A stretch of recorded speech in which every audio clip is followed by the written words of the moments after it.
शुरू होने जा रही है।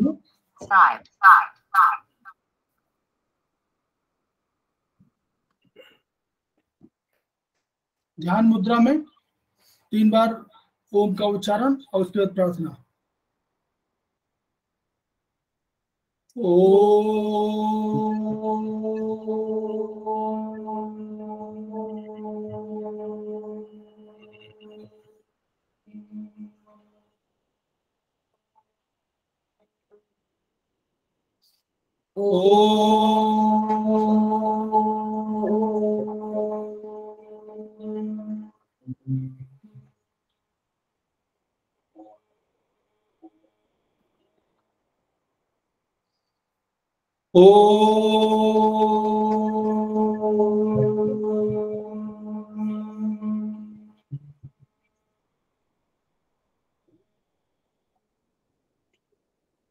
वह शक्ति हमें दो दयानिधे, कर्तव्य मार्ग पर डट जाए, पर सेवा पर उपकार में हम निज जीवन सफल बना जाए। वह शक्ति हमें दो दयानिधे, कर्तव्य मार्ग पर डट जाए। हम दीन दुखी निपलों विकलों के सेवक बन संताप हरे, जो है बिछड़े भूले भटके उनको तारे खुद तर जाए। वह शक्ति हमें दो दयानिधे, कर्तव्य मार्ग पर डट जाए। छल द्वेष दंभ पाखंड झूठ अन्याय से निष्दिन दूर रहे, जीवन हो शुद्ध सरल अपना, शुच प्रेम सुधारस बरसाए। वह शक्ति हमें दो दयानिधे, कर्तव्य मार्ग पर डट जाए। निज मान मर्यादा का प्रभु ध्यान रहे, अभिमान रहे, जिस देव भूमि में जन्म लिया, बलिदान उसी पर हो जाए। वह शक्ति हमें दो दयानिधे, कर्तव्य मार्ग पर डट जाए, पर सेवा पर उपकार में हम निज जीवन सफल बना जाए।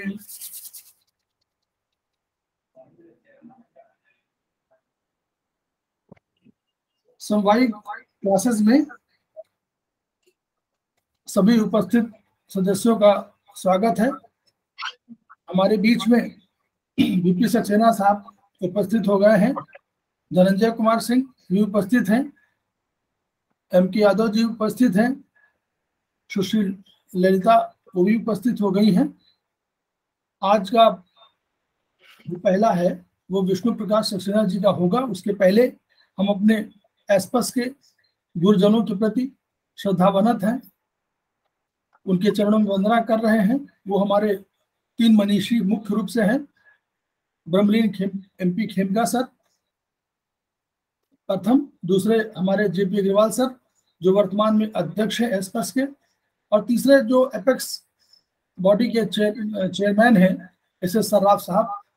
उन गुरुओं से और अन्य गुरुओं से जो हमने शिक्षा ग्रहण किया है उसको हम समाज में सबके बीच वितरित करना चाहते हैं। हम समवाय फाउंडेशन के सदस्य आपस में इसी विचारधारा से अनुप्राणित होकर और इस शिक्षा को अपने बीच में फैला रहे हैं और इसको हम जन जन जागरण अभियान के रूप में प्रस्तुत करना चाहते हैं, ताकि सबको चिकित्सा विधा के बारे में जानकारी हो सके और सबको इस चिकित्सा शिक्षा के बारे में जानकारी हो सके। मैं वीपी सक्सेना साहब को का स्वागत कर रहा हूं। उनको आज इस सभा में पहला जो उनका एक्यूप्रेशर आयुर्वेदिक एक्यूप्रेशर के बारे में उनका अपना वक्तव्य है वो आप देंगे। श्री वीपी सक्सेना साहब। नमस्कार सभी को। आज हम अग्निवेश आयुर्वेदिक एक्यूप्रेशर की पढ़ेंगे। अगर आप लोग पुस्तक हो तो चैप्टर 4 खोल लें।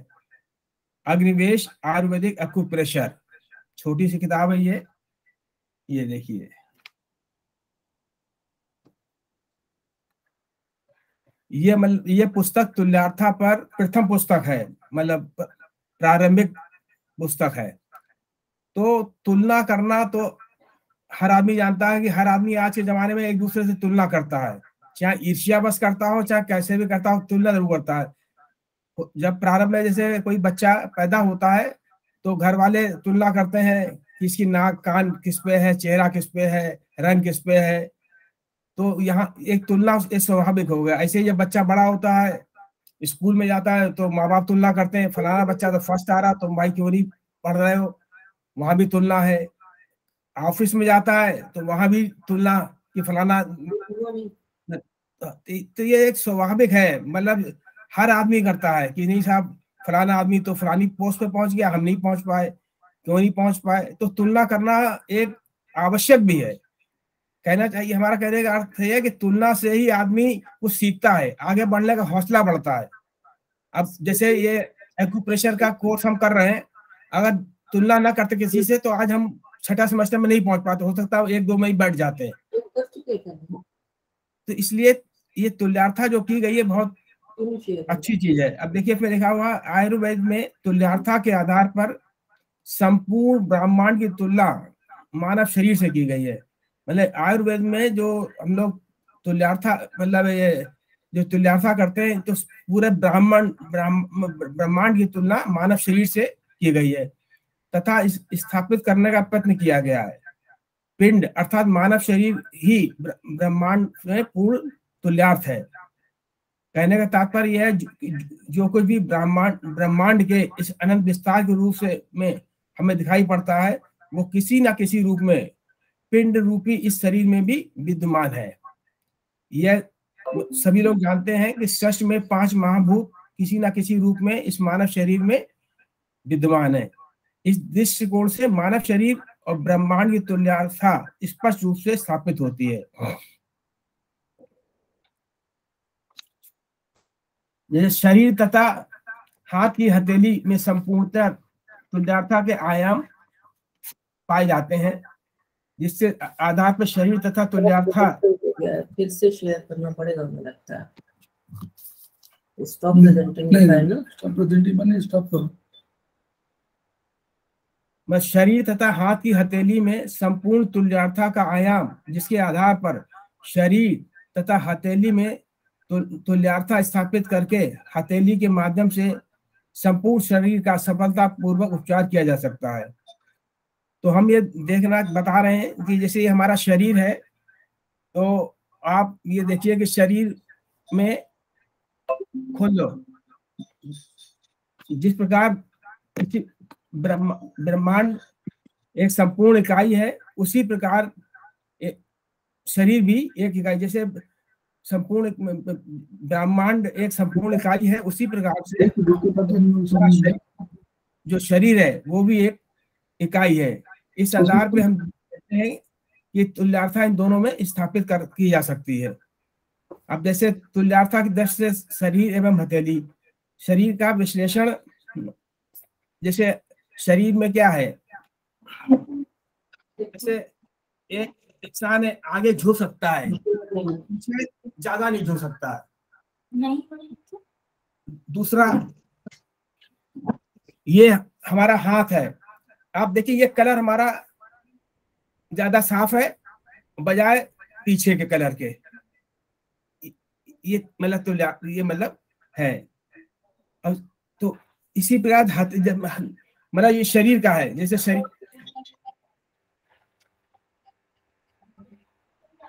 शरीर का है, जैसे शरीर में हम आप आगे झुक सकते हैं और पीछे झुक सकते हैं।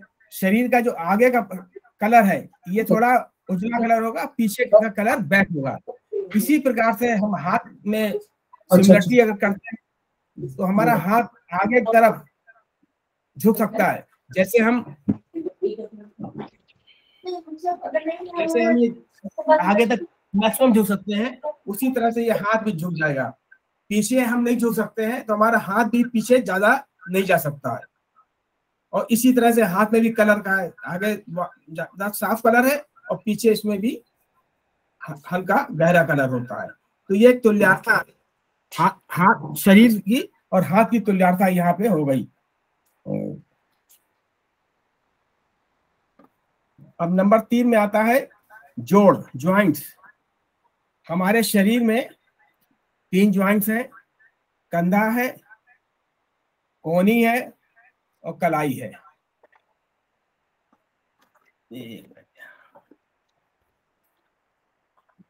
कंधा हो गया, कोहनी हो गया और एक कलाई हो गई। इसी तरह से पैर में 3 ज्वाइंट्स होते हैं, हमारा मतलब कूला हो गया, घुटना हो गया और टखना हो गया। तो शरीर में हमारे 3 इसी प्रकार से अगर हथेली से तुलना करते हैं तो हथेली में भी हमारे 3 ज्वाइंट्स हैं, 1 ज्वाइंट, 2 ज्वाइंट और 3 ज्वाइंट। दोनों पैरों में और दोनों हाथों में भी हमारे 3 ज्वाइंट्स हैं।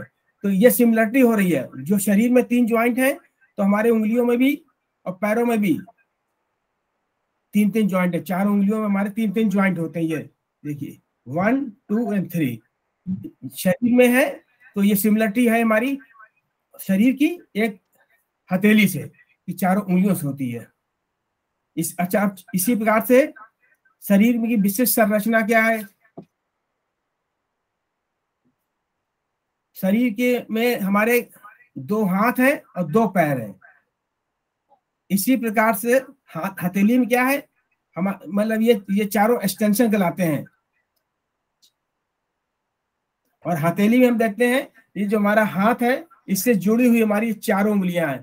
तो ये हथेली के चारों एक्सटेंशन कहलाएंगे। ये भी हाथ की हथेली के चारों एक्सटेंशन, ये 4 फिंगर्स हैं।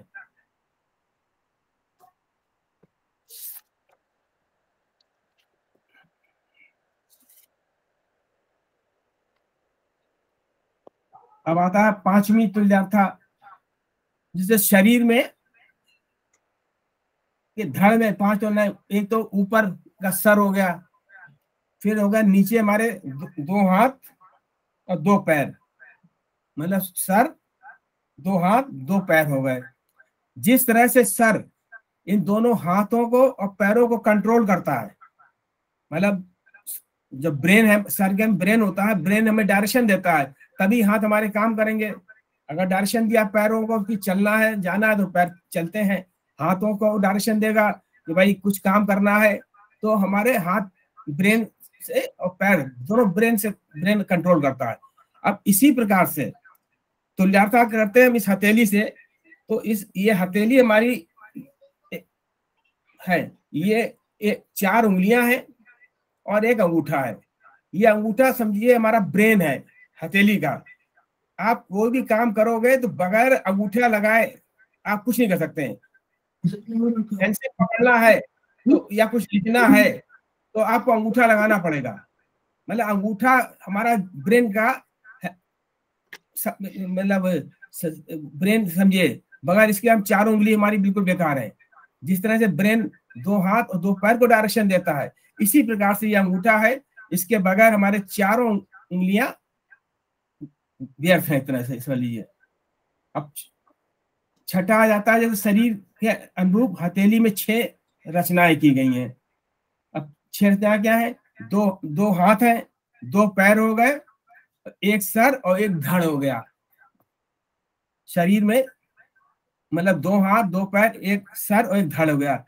अब यही चीज हाथ में देखेंगे, हाथ में क्या होगा? 2 हाथ और 2 पैर, 4 हो गए, एक अंगूठा 5वां और ये हथेली का मध्य भाग। मतलब मानव शरीर में 6 अंग कौन से हुए? सर हुआ, धड़ हुआ, दो हाथ और दो पैर, इनकी तुलना जब हम अपने इस हाथ से ही करना है, क्योंकि हमारा एक्यूप्रेशर में, आयुर्वेदिक में जो भी काम है ये हाथ में ही है पूरा। तो अब इसमें जब तुलना करेंगे तो इसमें हमारा एक अंगूठा, 4 उंगलियां, 5 और एक ये बीच का भाग, ये हमारा 6 पार्ट हो गए, इसमें भी 6 पार्ट हो गए। अब इसके बाद 7वां पार्ट आता है, आपको अभी चित्र दिखाते हैं। अच्छा 1 मिनट, इसमें दिखा नहीं किताब भी है इसमें देखिए, 7 करा लिए सब फोटो से, 7 वाला है। हाँ 7 वाला। अब जैसे 7 में क्या हो जाएगा, 7 में आ जाता है डायफ्राम, डायफ्राम के ऊपर का भाग और डायफ्राम के नीचे का भाग।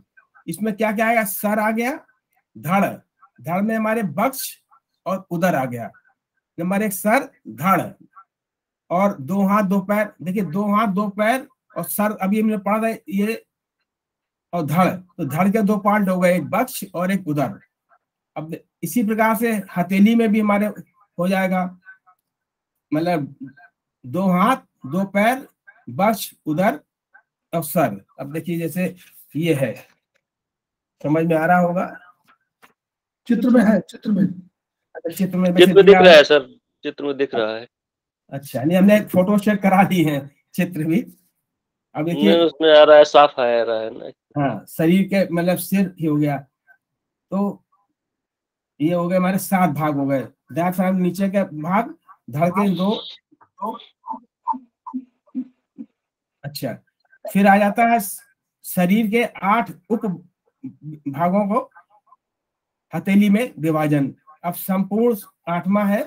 8 भाग कौन कौन से शरीर में हमारे 8 भाग, सर हो गया, गर्दन हो गई, गर्दन, डायफ्राम के ऊपर का भाग, डायफ्राम का नीचे का भाग, तो 4 ये हो गए। Right hand, left hand, right leg और लेफ्ट लेग, ये 8 पार्ट हमारी बॉडी में हो गए। कौन कौन से, सर हुआ, गर्दन हो गया, और ये डायफ्राम के ऊपर का भाग और डायफ्राम के नीचे का भाग। अभी इसमें था डायफ्राम के नीचे, और 2 मतलब left leg, right leg, left hand, right hand. अब इसी प्रकार से हमारे हथेली में देखिए, अब आप अंगूठे का, अंगूठे का ऊपरी भाग, 1 मिनट, कलर मैंने ये आ गया, फोटो है। अच्छा है, नहीं तो हमने कलर भी ले रखे हैं, शेयर में है।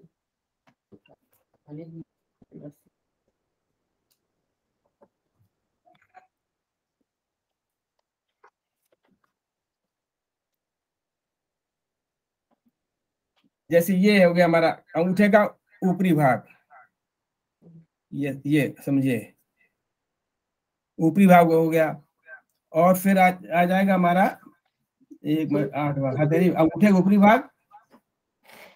और फिर नंबर 2 हो जाएगा अंगूठे के, ये अंगूठे के दोनों ज्वाइंट, ये ज्वाइंट है। अरे पढ़ा रहे जाओ, हिंदी बात अरे हम दे देंगे तुम, चलो।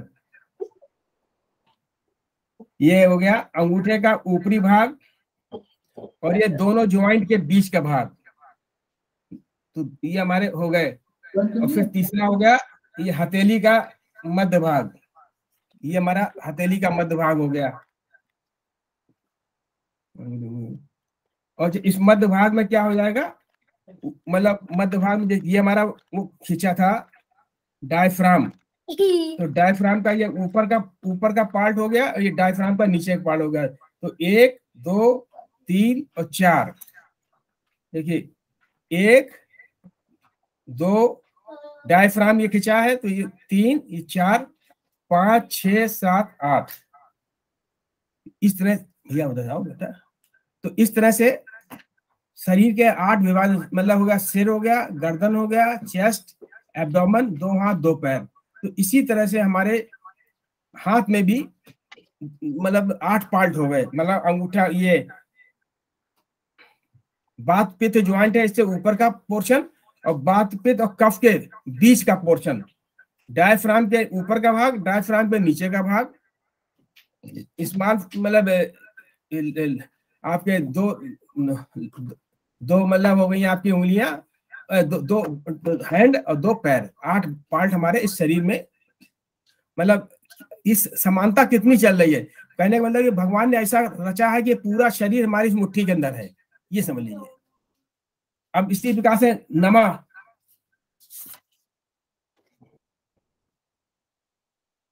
अब नमे में है, इन्होंने किया है एक, जैसे सर था, गर्दन थी, सर गर्दन, और ये जो धड़ था, धड़ में 3 पार्ट कर दिए, बात पित्त कफ।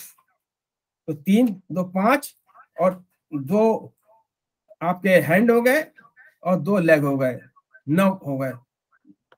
तो इसी में देखिए सिर हो गया, गर्दन हो गया, धड़ में बात पित्त कफ, 2 हाथ और 2 पैर। अब इसी तरह से हमारे उसमें जो ये मतलब कहना चाहिए हाथ में है, हाथ में भी बिल्कुल सेम चीज है हमारा। ये जो हमारे ये जो चीज हमारे हैं, इसमें भी ये एक भाग बात पित्त से ऊपर और बात पित्त के बीच का कफ का दूसरा भाग, इसमें बात पित्त कफ 3 पॉइंट ये हो गए, 2 हाथ 2 पैर। अच्छा, आप ये समझ लीजिए कि जो हमारे उंगलियों में भी बात पित्त कफ है। तो ये हमारा जैसे सिमिलरिटी भी बताई थी कि 3 ज्वाइंट जो होते हैं शरीर में भी, आपको बताया था ना कि 2 हाथ और 2 पैरों में 3-3 ज्वाइंट होते हैं। तो इसी तरह से हमारे इन हाथों में भी है। तो अब यह इनको हम कहते हैं, ये वाला फर्स्ट जो हमारा ये है पूरा, ये हमारा बात हो गया, बीच मिडिल वाला पित्त और नीचे वाला कफ होगा। इसे बात पित्त और ये कफ होगा, बात पित्त और कफ होगा, इसी बात पित्त कफ होगा। केवल आपके सर में 2 ज्वाइंट होते हैं, आपने देखा होगा, घुमा के देख लीजिए। तो इसलिए इसका जो पहला ज्वाइंट है ये हमारा बात और पित्त होगा और लास्ट नीचे वाला कफ होगा, क्योंकि सर में 2 ज्वाइंट हैं, बाकी हर जगह हमारा 3 ज्वाइंट है।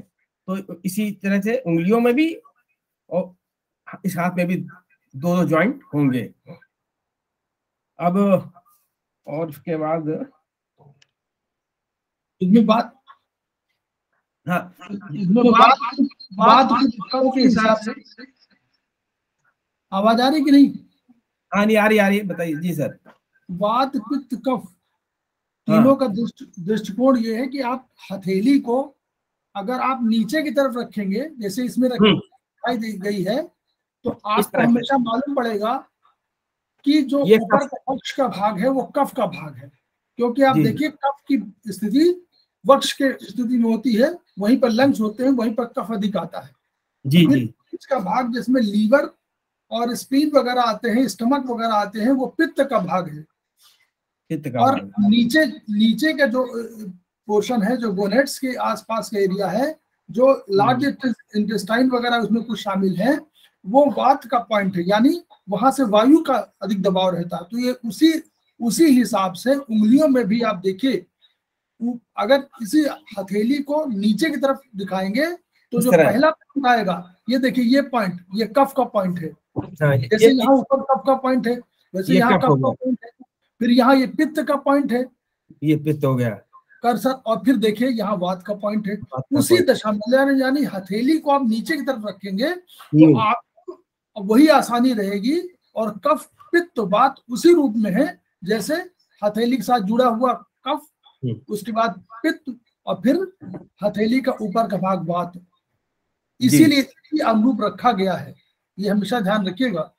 और इसलिए जो वात हमेशा मूवमेंट अधिक करता है, तो इसलिए इस उंगलियों के इस भाग में अधिक मूवमेंट होता है, और ये मूवमेंट कम होता है कफ वाले में, और पित्त में मूवमेंट बीच का होता है। तो उसी हिसाब से रखे गए हैं जी। आगे अब देखिएगा, जैसे डायफ्राम जो हमारा आयुर्वेदिक में होता है, ये डायफ्राम है। तो इसमें जब उठा हुआ भाग ये है और ये भाग है, ये हमारे एक्चुअली लंग्स कहलाते हैं। इधर के उठा हुआ भाग लंग्स है, बीच में हार्ट, और ये जो गड्ढा होता है ये एक्चुअली हमारा स्टमक है। आप कभी देखिए, स्वस्थ पुरुष के लिए हमेशा उसका स्टमक अंदर होना चाहिए, पर आजकल तो लोगों का पेट बाहर निकल आता है। तो इसमें डायफ्राम हमारा ये आएगा, ये इस मतलब जैसे जैसा खड़े हम लोग खड़े होते हैं शरीर में होता है डायफ्राम हमारा बिल्कुल सीधे होता है, तो इसी तरह से ये हाथ है सही, इसमें भी बिल्कुल डायफ्राम इसी तरह से बिल्कुल आएगा, ये डायफ्राम आया है।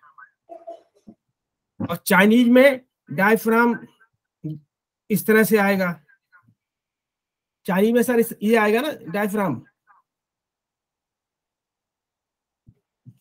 चाइनीज में उसमें ये उठा हुआ भाग आएगा। तो मेन चीज है कि जो सिमिलरिटी है ये मतलब ये जो तुलना की गई है पूरे शरीर की तुलना हमारे हाथ में है। तो अब किसी के मान लिया सर में दर्द हो रहा है, तो यार सर में तो कोई बाम भले लगा ले जाए, पर हमारे एक्यूप्रेशर के हिसाब से ट्रीटमेंट हमें सर का यहाँ पे करना है। ये इसको आप प्रेस करिए, दबाइए, नहीं है तो एक सिंगल मेथी का दाना लगा दिए, आंख में कान में कहीं भी है तो इसी पे हमें ट्रीटमेंट करना है। घुटने में दर्द हो रहा है तो ये दोनों बीच की जब हम हाथ ऐसे रखते हैं देखिए, तो हमारे ये दो उंगलियां जो हैं ये टच कर रही है नीचे, जैसे हमारे पैर टच करते हैं उसी तरह से ये दो उंगली भी हमारी पैर है। हाथ हमारे बाहर की तरफ है तो ये दोनों फिंगर्स हमारी बाहर की तरफ हैं, तो ये दोनों हमारे हाथ हो गए। अब किसी के घुटने में दर्द है सपोज, तो ये बात पित्त ज्वाइंट पे हम मेथी पट्टी बांध देंगे। ये पट्टी तो खैर हम बता देंगे कैसे बनाना है। और किसी के हाथों में दर्द है, कोहनी में दर्द है, तो उसी हिसाब से तीनों ज्वाइंट हैं, जैसे हमारे हाथ में 3 ज्वाइंट है, पैर में 3 ज्वाइंट है, तो उसी के हिसाब से आपको मेथी पट्टी बांध देना है।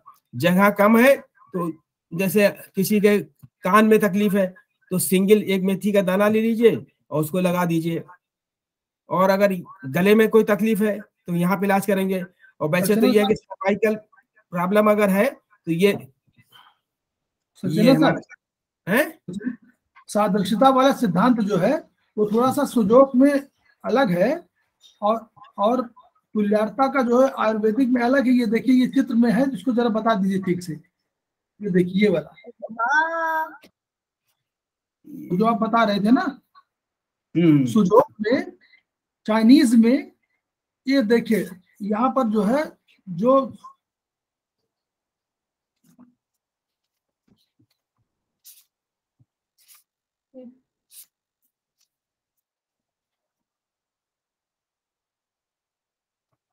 देखेंगे कि हाँ दिखाई दे रहा है ना, देखिए हाँ मिल गया 59 पे है।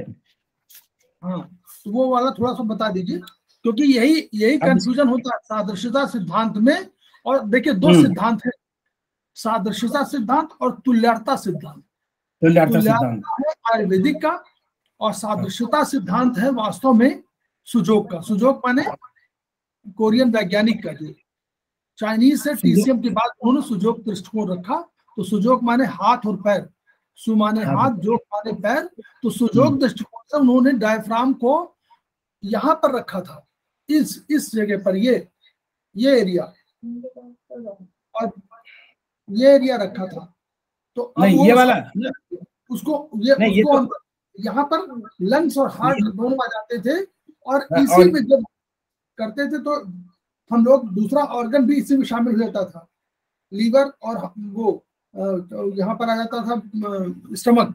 तो इसलिए कुछ ऑर्गन एक दूसरे के साथ जुड़ जाते थे, इसलिए तुल्यारता सिद्धांत में आयुर्वेदिक में थोड़ा डिफरेंट कर दिया गया और वो यहाँ से बना दिया गया। हथेली में देखिए, नहीं हथेली ये आ जाएगा इसमें सुजोग ये देखिए ये आ गया। बस यही समझाना होगा जी। ये डायफ्राम बन गया। हाँ डायफ्राम ये हो जाएगा और आयुर्वेदिक ये हमारा है, तो ये अंतर हो जाएगा डायफ्राम में, उसमें ये होगा, इसमें डायफ्राम ये हो जाएगा।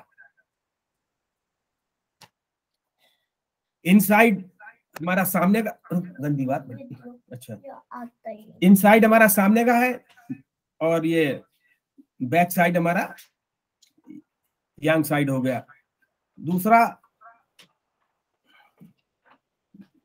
अभी जैसे बता रहे थे ना कि अगर आप प्रैक्टिस कर रहे हैं और कोई मरीज आया नहीं समझ में आ रहा कि जिसने कहा भाई साहब सर में दर्द हो रहा है या हमारे को गर्दन में तकलीफ है, तो आप चुपचाप से अपने उसके शरीर के मतलब उसके करस्पॉन्डेंस में मेथी लगा दीजिए बस।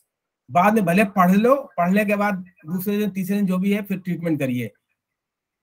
अभी अगर सर्वाइकल है तो सर्वाइकल में तो हम लोगों को ये पॉइंट बताया गया, ये वाला पॉइंट जो है इस पे हम मेथी मटर या जो भी है, ये देखिए ये यार, ये पॉइंट इस पे मेथी बांध देते हैं।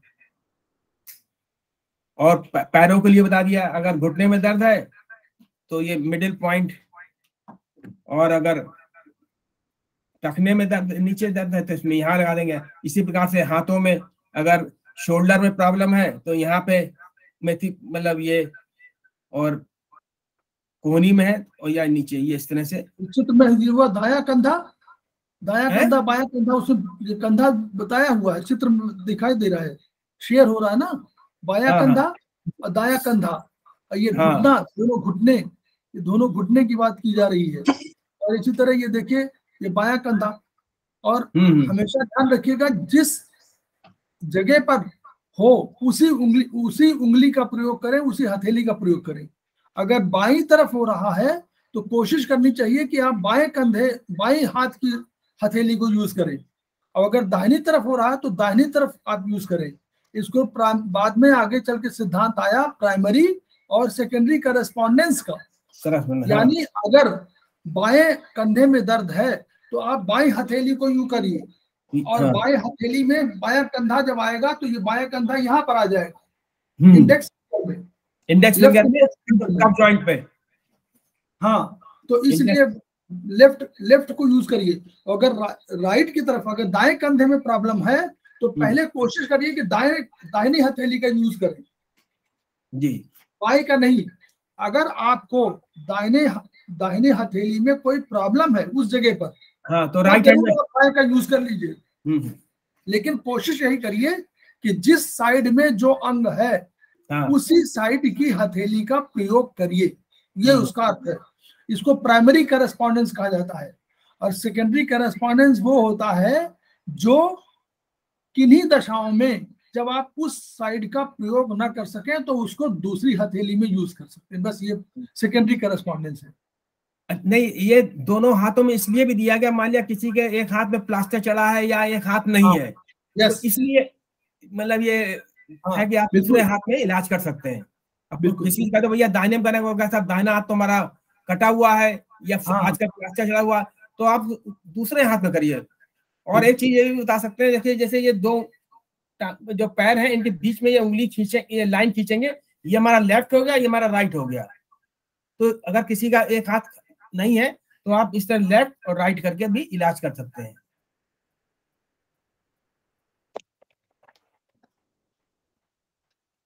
तो सर शरीर के पीछे का भी बता दें इनको, जैसे अब ये बता दीजिए। अच्छा, दूसरा ये है कि जो भी हमारे आगे की प्रॉब्लम्स हैं वो हम सामने की तरफ करेंगे। पीछे कोई प्रॉब्लम है, जैसे आपके स्पाइन में प्रॉब्लम है, कुछ भी प्रॉब्लम है, जो भी प्रॉब्लम पीछे की है तो हम इसके पीछे पोर्शन में करेंगे। अब आप देखिए जैसे स्पाइन जो हमारी है, इसमें एक मिनट, ये भैया काला पेन दो, काला पेन, हाँ जल्दी दो यार।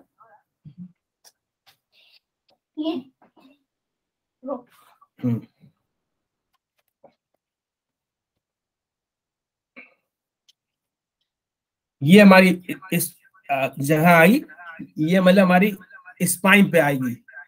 किडनी का इलाज करना, किडनी हमेशा T12 और L1 L2 के बीच में कहीं होती है, तो किडनी हमारी आ जाएगी।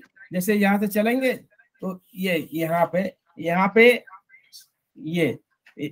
यहाँ पे हम मतलब आप वो राजमा लगा सकते हैं, ये गड्ढा है, और ऐसे दूसरी किडनी हमारी इधर आएगी, इन दोनों के बीच में राजमा लगा सकते हैं। अगर आपके मतलब उसमें T1 T2 में किसी में भी प्रॉब्लम है तो ये जो काली लाइन हमने खींची है यहीं पे आप मटर या चना लगा सकते हैं, क्योंकि यहाँ पे स्पेस है तो इसलिए लगा सकते हैं। अगर स्पेस नहीं है तो फिर आप उसमें मतलब मेथी लगाएंगे।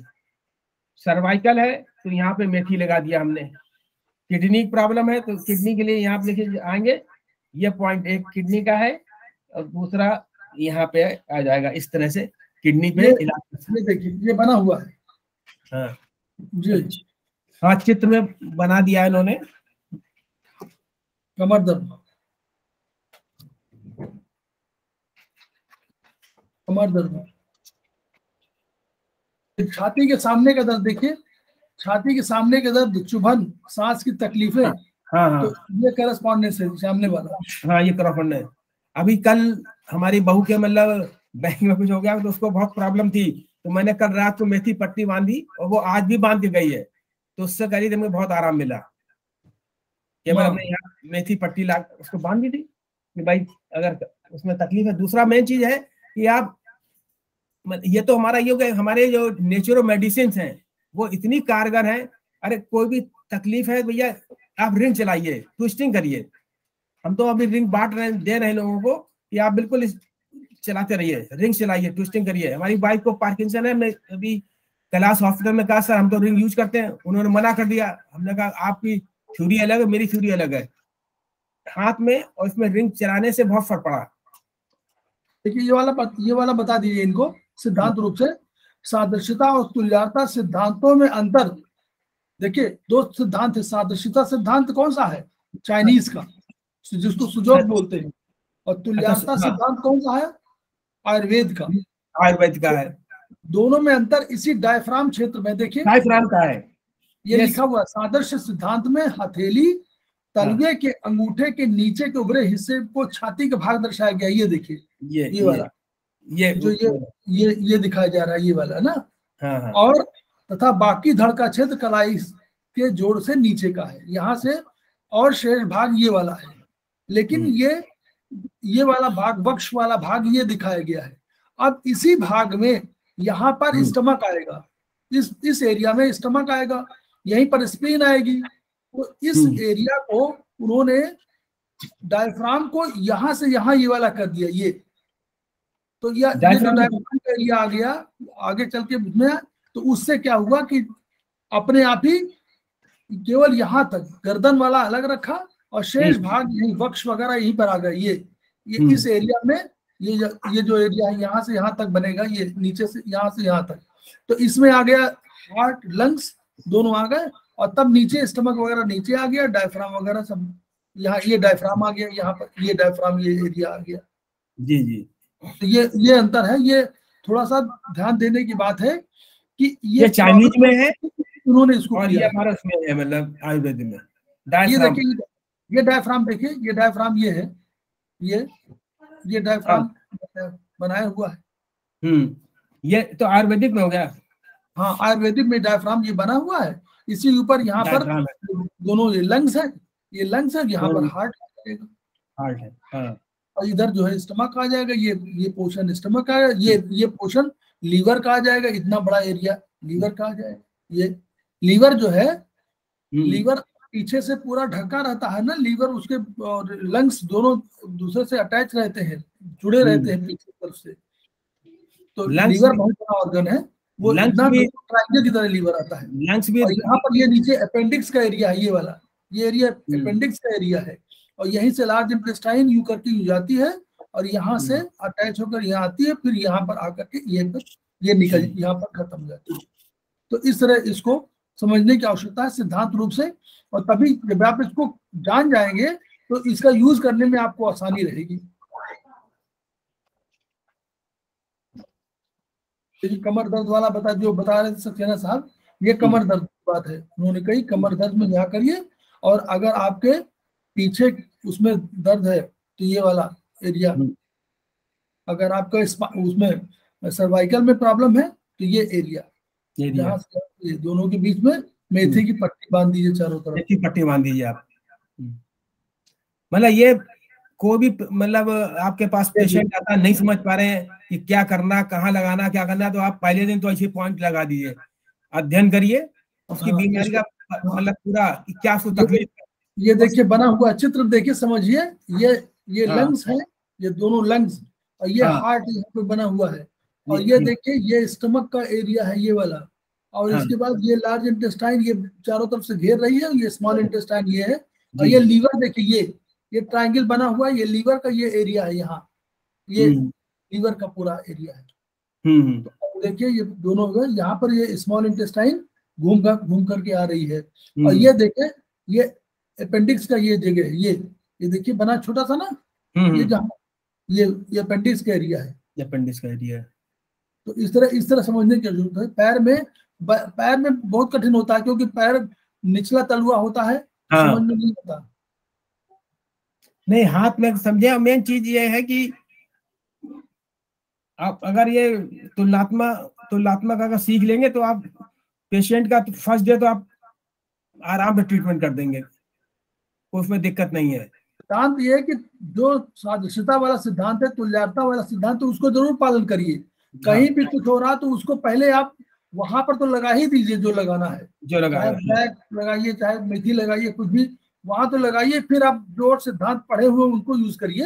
लेकिन ये सिद्धांत सबसे सरल सिद्धांत है। मतलब सक्सेना जी, वेरी गुड, आपने बढ़िया काफी डिफाइन कर दिया। अब हमारे मैडम ज्वाइन कर लिए कि नहीं? ललिता मैडम का स्वागत है। ललिता मैडम ने ज्वाइन कर लिया है। अब मैं उसको ब्लड का उनका स्वागत करिए। वो हमारे सेमेस्टर की जो है, नहीं मैडम तो खैर हम लोगों से बहुत होशियार हैं, क्योंकि उन्होंने वैसे क्लास अटेंड किया, उन्होंने पहले भी पढ़ाया हम लोगों के यहाँ, पढ़ाया है। हम लोग तो ऑनलाइन वाले हैं सब। तो अब जो है तो मैडम का स्वागत है। और उन्होंने हमारे एस्पस से ही उसको जो कैंपस कोर्स है उससे उन्होंने किया हुआ 5 कैंपस कर चुकी हैं, 6वां शायद कर रही हैं। अब वो इसमें मध्य प्रदेश में है। मैं उनका स्वागत कर रहा हूं और उनसे रिक्वेस्ट कर रहा हूं कि वो ब्लड पर अपना वक्तव्य दें। हम लोगों ने अभी तक आरबीसी थोड़ा सा पढ़ाया था और हम लोग हीमोग्लोबिन पे आ गए थे, तो उसके आगे से वो कंटिन्यू कर सकती है। तो मैडम ललिता मैडम, तो सर ये 6ठा सेमेस्टर ऑनलाइन कर रही है कि कैंपस में? अरे अभी पढ़ लीजिए। कंप्लीट हो गया है, वो ऑनलाइन ही था। 5th और 6th ऑनलाइन था और 1 से 4 तक ऑफलाइन था। 6वां कर लिया उन्होंने मैडम। अच्छा, थैंक यू, बहुत बढ़िया। ठीक है, अब फिर हम स्टार्ट करते हैं आज ब्लड चैप्टर। ठीक है, तो इसमें आप लोग पढ़े होंगे कि ब्लड एक फ्लूइड कनेक्टिव टिश्यू है ना। ब्लड का अगर ऐसे ही एक लाइन में अगर उसका परिभाषा कहे तो ब्लड एक फ्लूइड कनेक्टिव टिश्यू है। ठीक है, ब्लड 2 चीजों से मिलकर बना होता है, ब्लड सेल और प्लाज्मा। ठीक है, तो प्लाज्मा जो हो गया वो उसका जो लिक्विड भाग है, फ्लूइड भाग है, मतलब जो तरल पदार्थ है, ब्लड में पाए जाने वाले तरल पदार्थ को प्लाज्मा कहते हैं। और ठोस भाग को जो है वो ब्लड सेल है। ब्लड सेल 3 प्रकार के होते हैं, आरबीसी, डब्ल्यूबीसी और प्लेटलेट्स। ठीक है, तो उसमें से आप लोग आरबीसी के बारे में पढ़ लिए हैं। आरबीसी के बारे में पढ़ लिए, आरबीसी का आकार उकार सब जान लिए। ठीक है, लेकिन आरबीसी में जो होता है, आरबीसी का जो मुख्य काम है वो काम है कि हीमोग्लोबिन को कैरी करना और उस हीमोग्लोबिन को ऑक्सीजन लंग्स तक पहुंचाना। ठीक है, उस ऑक्सीजन को अलग शरीर के अलग अलग अंग तक पहुंचाना। सारे अंग में, सारे बॉडी में, सभी अंगों में, जो सभी ऑर्गन में जो सेल्स होते हैं उस सेल्स तक पहुंचाना ऑक्सीजन को। ऑक्सीजन सेल्स तक जाते हैं जिससे वो सेल अपना भोजन बनाता है और उस सेल का काम उस सेल अपना काम कर पाते हैं। ठीक है, तो वो ऑक्सीजन पहुंचाने की काम जो करती है वो हीमोग्लोबिन करती है, और हीमोग्लोबिन जो सेल तक जाती है वो आरबीसी के द्वारा ही जाती है। आरबीसी का शेप ही ऐसा होता है कि वो ऑक्सीजन कैरी कर सके, मतलब कि आरबीसी का आकार ऐसा होता है कि उसमें हीमोग्लोबिन रहता है, हीमोग्लोबिन को कैरी करता है। ठीक है, आरबीसी जो है वो हीमोग्लोबिन को कैरी करता है और उसी हीमोग्लोबिन में ऑक्सीजन होता है और उसी ऑक्सीजन की जरूरत होती है हमारे सेल से। ठीक है, तो उसी हीमोग्लोबिन के बारे में अभी देखते हैं। ठीक है, प्रत्येक इरिथ्रोसाइड यानी कि आरबीसी, प्रत्येक इरिथ्रोसाइड में 29 पाइकोग्राम हीमोग्लोबिन भरा होता है। अतः सामान्य स्वस्थ व्यक्ति के रक्त में इसका कंसंट्रेशन 14 ± 1 होता है। अगर हीमोग्लोबिन टेस्ट कराने जाते हैं या फिर कोई पेशेंट आया तो उसका हीमोग्लोबिन, जब हम कुछ ऐसी बीमारी होती है जिसको हम कहते हैं कि ब्लड टेस्ट करवाइए, तो उसमें ब्लड टेस्ट में आता है हीमोग्लोबिन हीमोग्लोबिन में देखते हैं सबसे पहले कि हीमोग्लोबिन कितना है, तो कितना होना चाहिए सामान्य मात्रा में, तभी तो चेक कर पाएंगे। तो वो होता है 14 ± 1, ठीक है, मतलब 13 से 15 के बीच में। जो मेल होता है उसमें थोड़ा ज्यादा होता है, फीमेल में थोड़ा कम होता है। प्रत्येक इरिथ्रोसाइट में 300 मिलियन हीमोग्लोबिन अणु होते हैं, ठीक है, प्रत्येक इरिथ्रोसाइट में, मतलब प्रत्येक इरिथ्रोसाइट मतलब एक आरबीसी में 300 मिलियन हीमोग्लोबिन के अणु होते हैं, 300 मिलियन, ठीक है। और प्रत्येक हीमोग्लोबिन अणु में एक अणु ग्लोबिन और 4 अणु हीम के होते हैं, ठीक है। हीमोग्लोबिन 2 चीजों से मिलकर बना होता है, हीम और ग्लोबिन। ग्लोबिन यानी प्रोटीन, ठीक है, दो चीजों से मिलकर बना होता है हीम और ग्लोबिन, ठीक है। प्रत्येक हीमोग्लोबिन अणु में एक अणु ग्लोबिन एवं 4 अणु हीम के हैं, और प्रत्येक हीम अणु पर 4 पायरल रिंग फेरस अणु से बना है, ठीक है। हीमोग्लोबिन हुआ हीम और ग्लोबिन, और फिर हीम भी, जो हीम है, ग्लोबिन तो प्रोटीन हो गया, लेकिन हीम भी 4 चीजों से मिलकर बने होते हैं, एक पायरल, ऑक्सीजन, ग्लोबिन और फेरस, ठीक है। आप लोग अपना बुक खोल लीजिए, बुक में दिखेगा या फिर स्क्रीन पे लिखा है, ठीक है। 4 अणु रिंग फेरस अणु से बना है। फेरस अणु पर एक ब्लड, एक बॉन्ड ऑक्सीजन को जुड़ने के लिए रिक्त है। मतलब जो इससे हीम जो है, हीम किस किस चीजों से मिलकर बना होता है, यहाँ पे चित्र में आप देखिए, ऊपर स्क्रीन पे है। जो हीमोग्लोबिन है वो 2 चीजों से मिलकर बना है, हीम और ग्लोबिन, ठीक है। ग्लोबिन यानी प्रोटीन, और हीम जो है, हीम किस चीज का बना है, हीम ये 4 चीजों का बना है, एक ऑक्सीजन का, फिर फेरस यानी आयरन होता है, ठीक है, लोहा, ऑक्सीजन हो गया, फेरस हो गया, और 4 पायरॉन, ठीक है, और एक ग्लोबिन तो है ही, एक अणु ग्लोबिन की होती है। तब ये 4 पायरॉन, फिर ऑक्सीजन और फेरस, ये सब मिलकर एक हीमोग्लोबिन का अणु बनाते हैं। एक हीमोग्लोबिन अणु में इतने सारे चीज होते हैं, ठीक है। हीमोग्लोबिन में ग्लोबिन अणु दो छोटी एमिनो एसिड चेनों एवं 2 बड़ी एमिनो एसिड चेनों से बना है, और ये चारों चेन आपस में डाइसल्फाइड लिंकेज से जुड़ी है। 100 ग्राम हीमोग्लोबिन में लगभग 0.338 से 0.34 ग्राम फेरस होता है। फेरस यानी आयरन, ठीक है, ठीक है। आयरन की मात्रा 100 ग्राम हीमोग्लोबिन में इतना ग्राम फेरस होता है, ठीक है। ये इसकी सामान्य मात्रा है। अगर हम ब्लड टेस्ट करवाते हैं, देखते हैं कि आयरन की कितनी मात्रा है, तो हम यहाँ से देख सकते हैं 100 ग्राम हीमोग्लोबिन में इतना होना चाहिए, तो वो सामान्य है। इस प्रकार कुल रक्त में लगभग 3 ग्राम 3.0 मतलब 3 ग्राम आयरन उपयोग हो रहा है, ठीक है। मतलब इस प्रकार कुल रक्त में, पूरे ब्लड में, हमारे शरीर में कितने ब्लड होते हैं, 3.5 से 4 लीटर, 4 से 5 लीटर किसी में, ठीक है। तो पूरे शरीर में लगभग 3 ग्राम आयरन होता है, ठीक है, पूरे ब्लड में। एक अणु हीमोग्लोबिन पर 4 अणु ऑक्सीजन के जुड़ने की क्षमता है। एक अणु हीमोग्लोबिन का एक अणु में 4 ऑक्सीजन के अणु होते हैं, ठीक है। और 1 ग्राम हीमोग्लोबिन में 1.34 मिलीलीटर ऑक्सीजन वहन करती है, और यही मात्रा 100% सैचुरेटेड मानी गई है। रक्त सर्कुलेशन के दौरान हीमोग्लोबिन अणु से मात्र एक अणु ऑक्सीजन कोशिकाओं द्वारा उपयोग की जाती है। और हीमोग्लोबिन के अणु में एक हीमोग्लोबिन का जो अणु है उसमें 4 ऑक्सीजन के अणु होते हैं, ठीक है। तो ये जो हीमोग्लोबिन है वो ऑक्सीजन को सेल को जाकर देता है। उसमें से वो सेल को कितना देता है, 4 अणु में से एक ही अणु देता है, और 3 अणु को वापस लेकर फिर एक अणु को जोड़ता है, ऑक्सीजन के अणु को। कहाँ जोड़ता है ऑक्सीजन अणु? ऑक्सीजन कहाँ से आती है हमारे शरीर में? तो वो लंग्स से आती है। वो क्या करता है, ब्लड हमारा लंग्स में आता है, आरबीसी जो है वो लंग्स तक आता है, उसमें 3 ऑक्सीजन अणु पहले से रहता है और एक ऑक्सीजन अणु लेता है, और फिर जाके वो सेल को देता है, ठीक है। फिर इसी तरह से वो दोहराते रहता है, फिर एक देता है, फिर तीसरा आता है, फिर एक लंग्स से लेकर फिर 4 जब हो जाता है तो फिर वो देने जाता है, और फिर वो वापस आता है। जब वो 3 ऑक्सीजन अणु है उसमें, जब वो देने जा रहा है, तब उसका जो ब्लड का जो कलर है, ऑक्सीजन के कारण ही ब्लड का कलर जो है, तो क्या होता है, जब वो देने जा रहा होता है तब उसके पास 4 ऑक्सीजन अणु होते हैं, जिसके कारण वो रक्त का कलर जो है वो पर्पल रेड दिखाई देता है, स्कारलेट रेड दिखाई देता है। मतलब पूरा ऑक्सीजन के अणु है, मतलब पूरा रेड है, ठीक है। और जब वही ऑक्सीजन के अणु जब ऑक्सीजन लेने के लिए आते हैं लंग्स के पास, तो उसके पास 3 ऑक्सीजन के अणु होते हैं, ठीक है। तब उस ब्लड का कलर पर्पल रेड होता है। आगे पढ़ते हैं हम। ये आपको हमेशा याद रखना पड़ेगा। ये प्रश्न आता है कि धमनी में आपका रंग कौन सा है, तो स्कारलेट रेड याद रखिए। और शिराओं में क्या है, तो शिराओं में पर्पल रेड, 2 रेड है, स्कारलेट रेड धमनी में मतलब शुद्ध रक्त में, और अशुद्ध रक्त में पर्पल रेड। ये याद करने की बात है, यही प्रश्न आता है।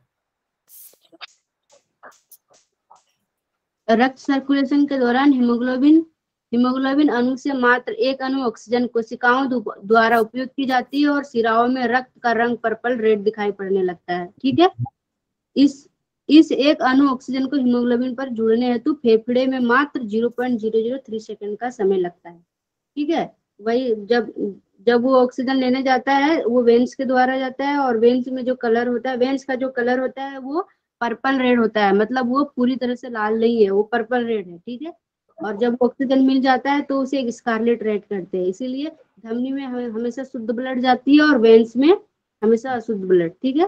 तो शुद्ध ब्लड का जो कलर है वो स्कारलेट रेड है, और जो अशुद्ध ब्लड का कलर है वो पर्पल रेड है। और इसका कारण यही है कि ऑक्सीजन में उसमें ऑक्सीजन पूरा है और इसमें ऑक्सीजन की कमी है, ठीक है। कमी है।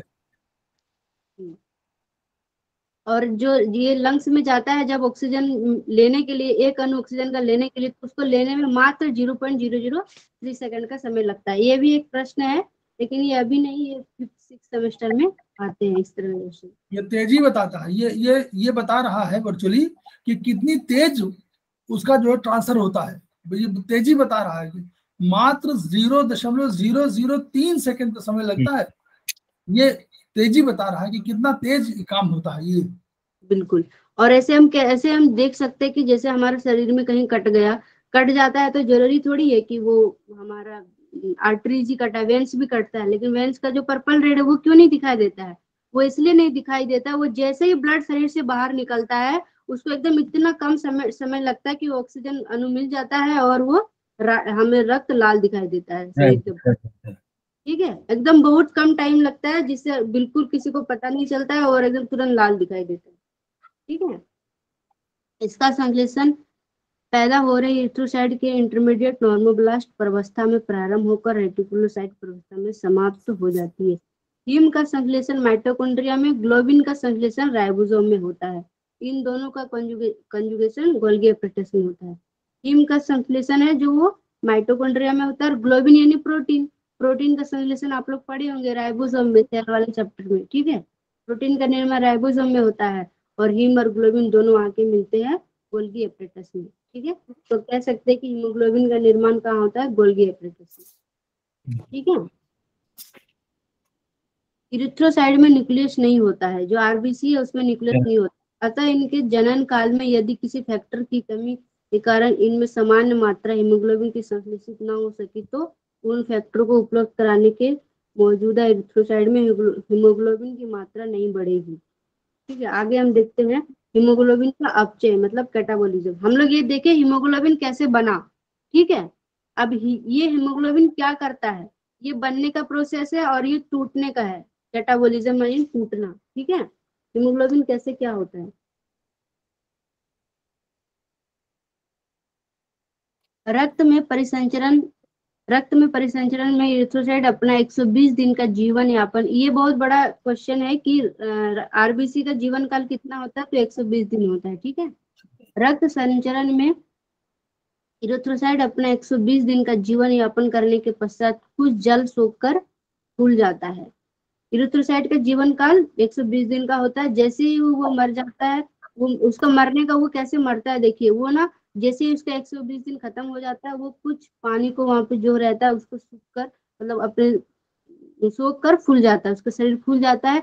इसे पहचान कर मौजूद मैक्रोफेज इन्हें खा लेते हैं। मैक्रोफेज ये होता है जो भक्षण करने वाला होता है, जो नष्ट करने वाला होता है, मतलब वो खा के खत्म कर दिया, ठीक है, उसे कहते हैं मैक्रोफेज।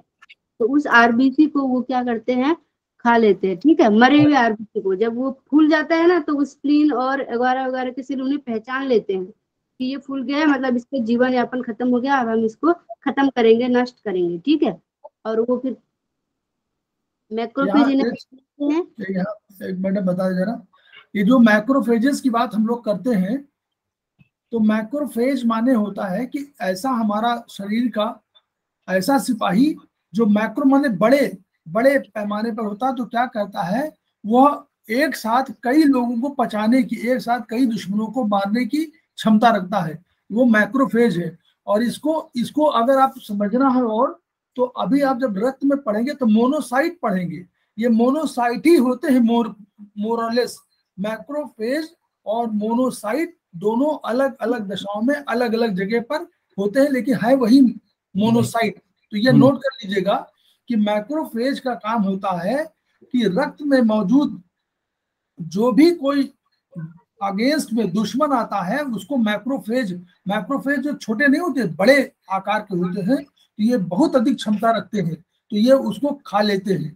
तो ये उसका ध्यान रखना है। तो अपना भी जो एरिथ्रोसाइट है, उनको ये मिला हुआ है कि इस साइज का हमारा आदमी है, इस साइज का हमारा है, तो उसकी पहचान है एरिथ्रोसाइट की। अगर एरिथ्रोसाइट उस पहचान से डिफरेंट हुआ या एरिथ्रोसाइट पुराना हो गया, तो ये मानते हैं कि ये काम करने लायक नहीं है, तो उसको या तो तोड़ देंगे या उसको खा लेंगे। तो ये उसका अर्थ है, यहाँ पर समझ लीजिए बस। ठीक, आगे मैडम।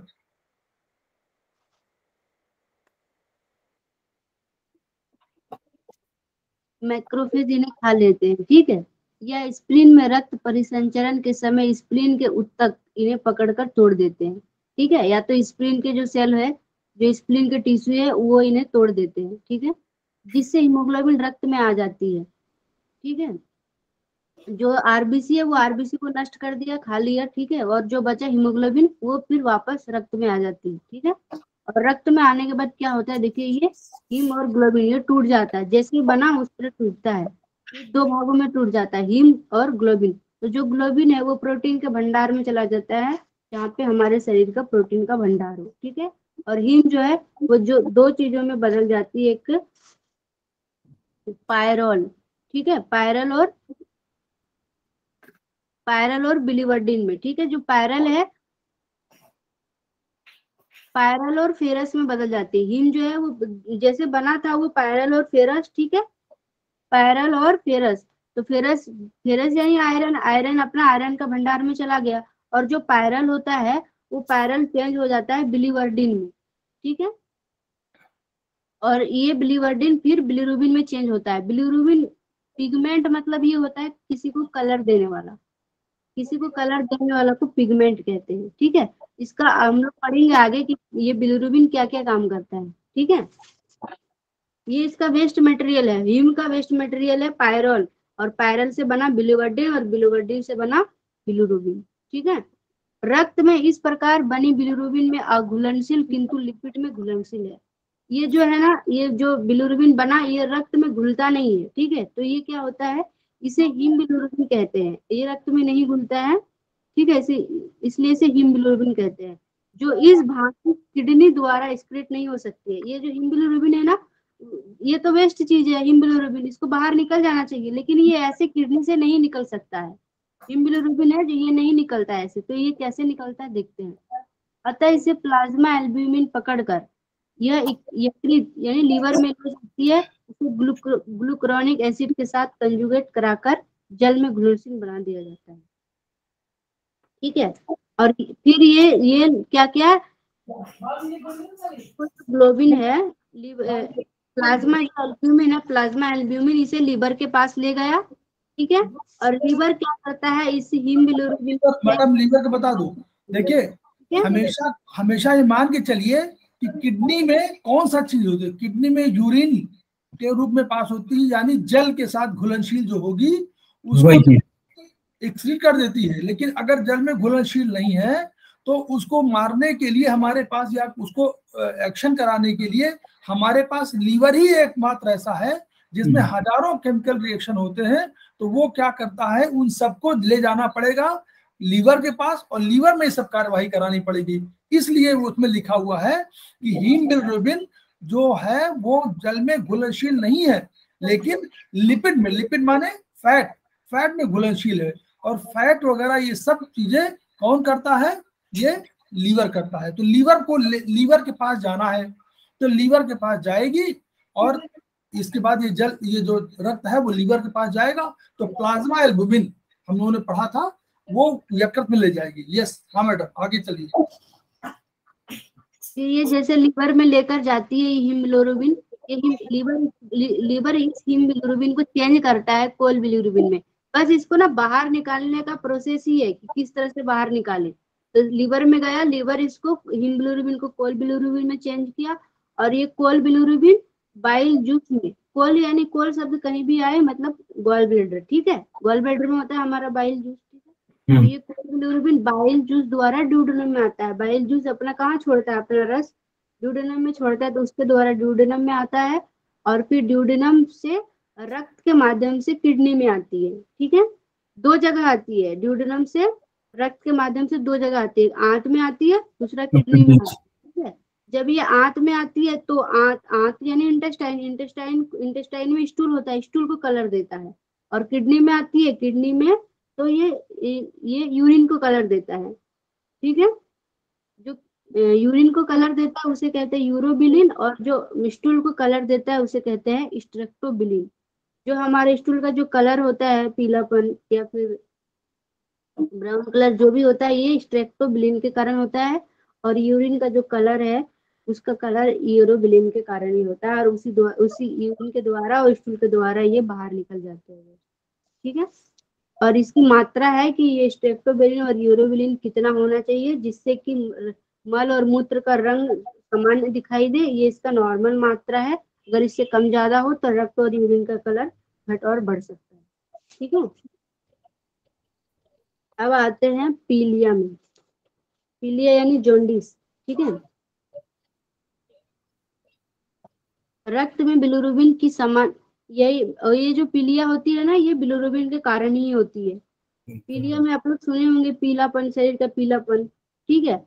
और हम लोग इस पीलेपन मतलब जो भी है बिलिरुबिन को हम लोग बाहर वो बाहर अगर निकल जाए तो ठीक है, नहीं निकल रहा है तो शरीर में कहीं ना कहीं कुछ हो रहा है और जिसके कारण शरीर पीला दिखाई दे रहा है, ठीक है। तो रक्त में बिलिरुबिन की सामान्य से अधिक मात्रा शरीर के तरलों, एक्वस एवं विट्रस ह्यूमर को छोड़कर कोशिकाओं में मौजूद इलास्टिन से जुड़कर पीला रंग देता है। प्रारंभिक चरण में मुख एवं नेत्र की म्यूकस मेम्ब्रेन, आंखों में दिखाई देता है और मुंह में दिखाई देता है, ठीक है, पीलापन। इससे हमें पता चलता है कि इसे जॉन्डिस हुआ है, ठीक है। मूत्र सरसों के तेल की भांति पीला हो जाता है, और फिर हथेलियों एवं पांवों की तलवे में पीलापन दिखाई देने लगता है, ठीक है। अतः शरीर की संपूर्ण त्वचा पीली दिखाई देने लगती है। इसकी मौजूदगी में शरीर की कोशिकाएं अपना सामान्य कार्य नहीं कर पाती है। गंभीर स्थिति में कोशिकाओं की मृत्यु होने लगती है, ठीक है। मतलब यही होता है कि पीलिया में क्या होता है, सबसे पहले आंखों में दिखाई देता है, मुंह में दिखाई देता है, और हाथ और पैरों के तलवे में पीला दिखाई देने लगता है। और इसका कारण क्या है, बिलिरुबिन का बढ़ना। बिलिरुबिन बढ़ रहा है तभी तो पीलापन दिखाई दे रहा है, ठीक है। अब हम देखते हैं कि ये जॉन्डिस 3 प्रकार के होते हैं, और कौन कौन सा ऑर्गन रिस्पॉन्स होता है, ठीक है, जॉन्डिस में। सबसे पहला है प्री हिपेटिक या हिमोलिटिक जॉन्डिस। प्री हिपेटिक यानी हिपेटिक शब्द कहीं भी आए तो समझ लेंगे कि ये हिपेटिक जो है वो लीवर का साइंटिफिक नेम होता है, ठीक है। प्री हिपेटिक मतलब लीवर से पहले जो क्रिया होती है वहां पे ये दिक्कत होती है, लीवर से पहले, अभी लीवर तक पहुंचा नहीं है वो सब चीजें। या हिमोलिटिक जॉन्डिस, इसे हिमोलिटिक जॉन्डिस भी कहते हैं। हिमोलिटिक मतलब होता है टूटना, हीमोग्लोबिन का टूटना, ठीक है। रक्त में इरिथ्रोसाइट की हीमोलिसिस सामान्य से अधिक गति से होने लगे। ब्लड में जो हमारा ब्लड है उसी में तो आरबीसी होता है, आरबीसी में हीमोग्लोबिन होता है, और इसी हीमोग्लोबिन का टूटने का चक्कर है, ठीक है। तो ये जो टूटता है, ये रक्त में इरिथ्रोसाइट की हीमोलिसिस सामान्य गति से अधिक होने लगे, ठीक है।